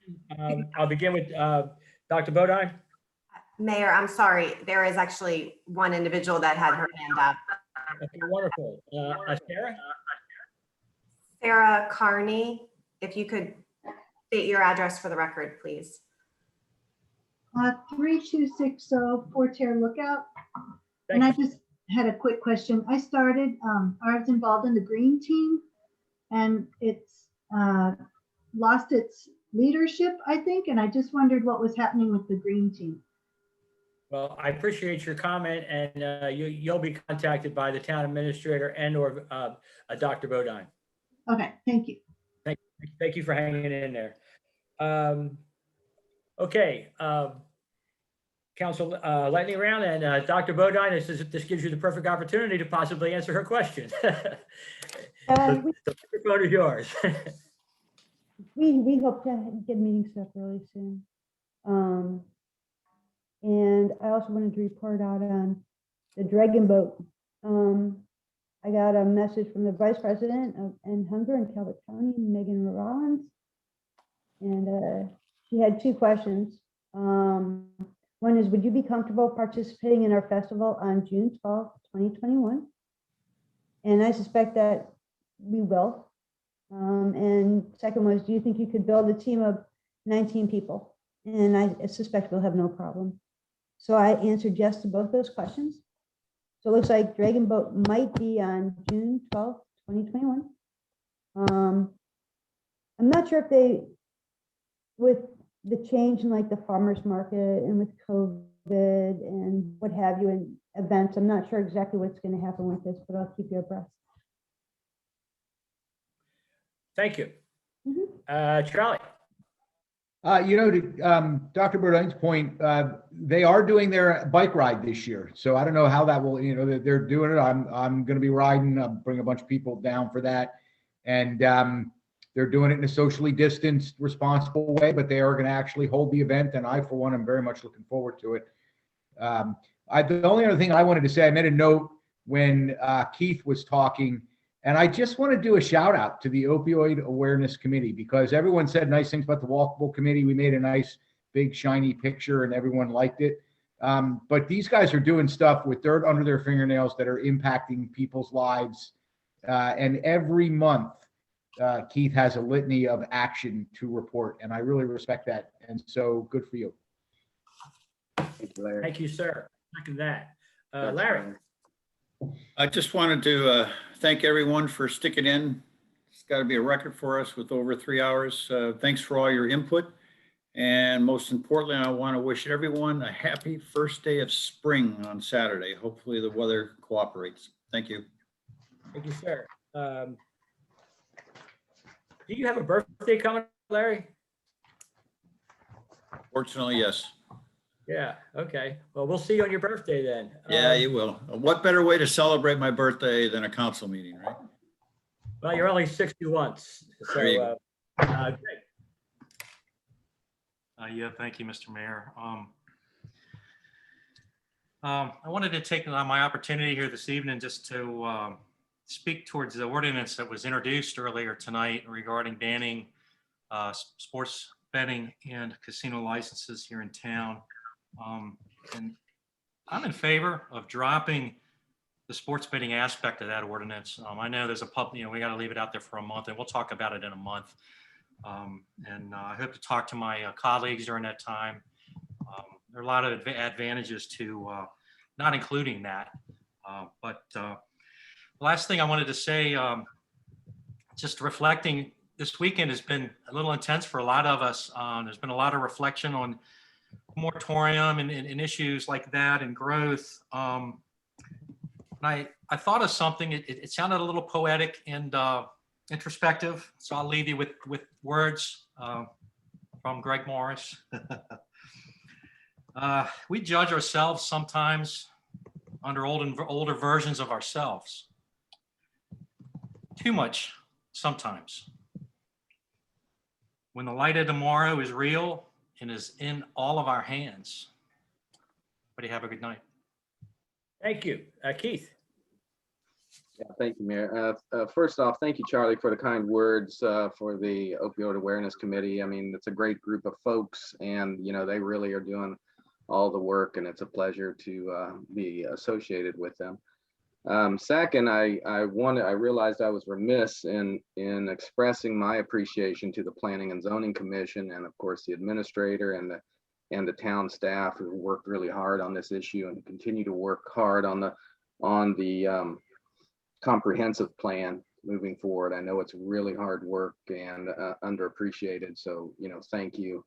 And finally, I just would like to thank the folks who live in the town who did take time out of their evening to give us their viewpoints on this issue. And I hope you all have a great evening, what's left of it. Good night. Thank you, sir. Derek. Yeah, too, I want to thank everyone for being here tonight and participating in your local government. I'm pretty confident to say that the number of comments that we received tonight probably were more than we've had all of 2020 combined. But that's great, and I really hope that continues. As I've said a couple times, we really need to work together, regardless of what the topic is. We need to work together and build a better tomorrow. And I hope everyone will be committed to that, even if sometimes we don't see the results that we're looking for at all times. We can still work together and find common ground and move forward in a positive way. And I hope we as both the administration and with our public and with our commercial friends, that we can do that together. So everyone have a great night, and look forward to seeing you next month.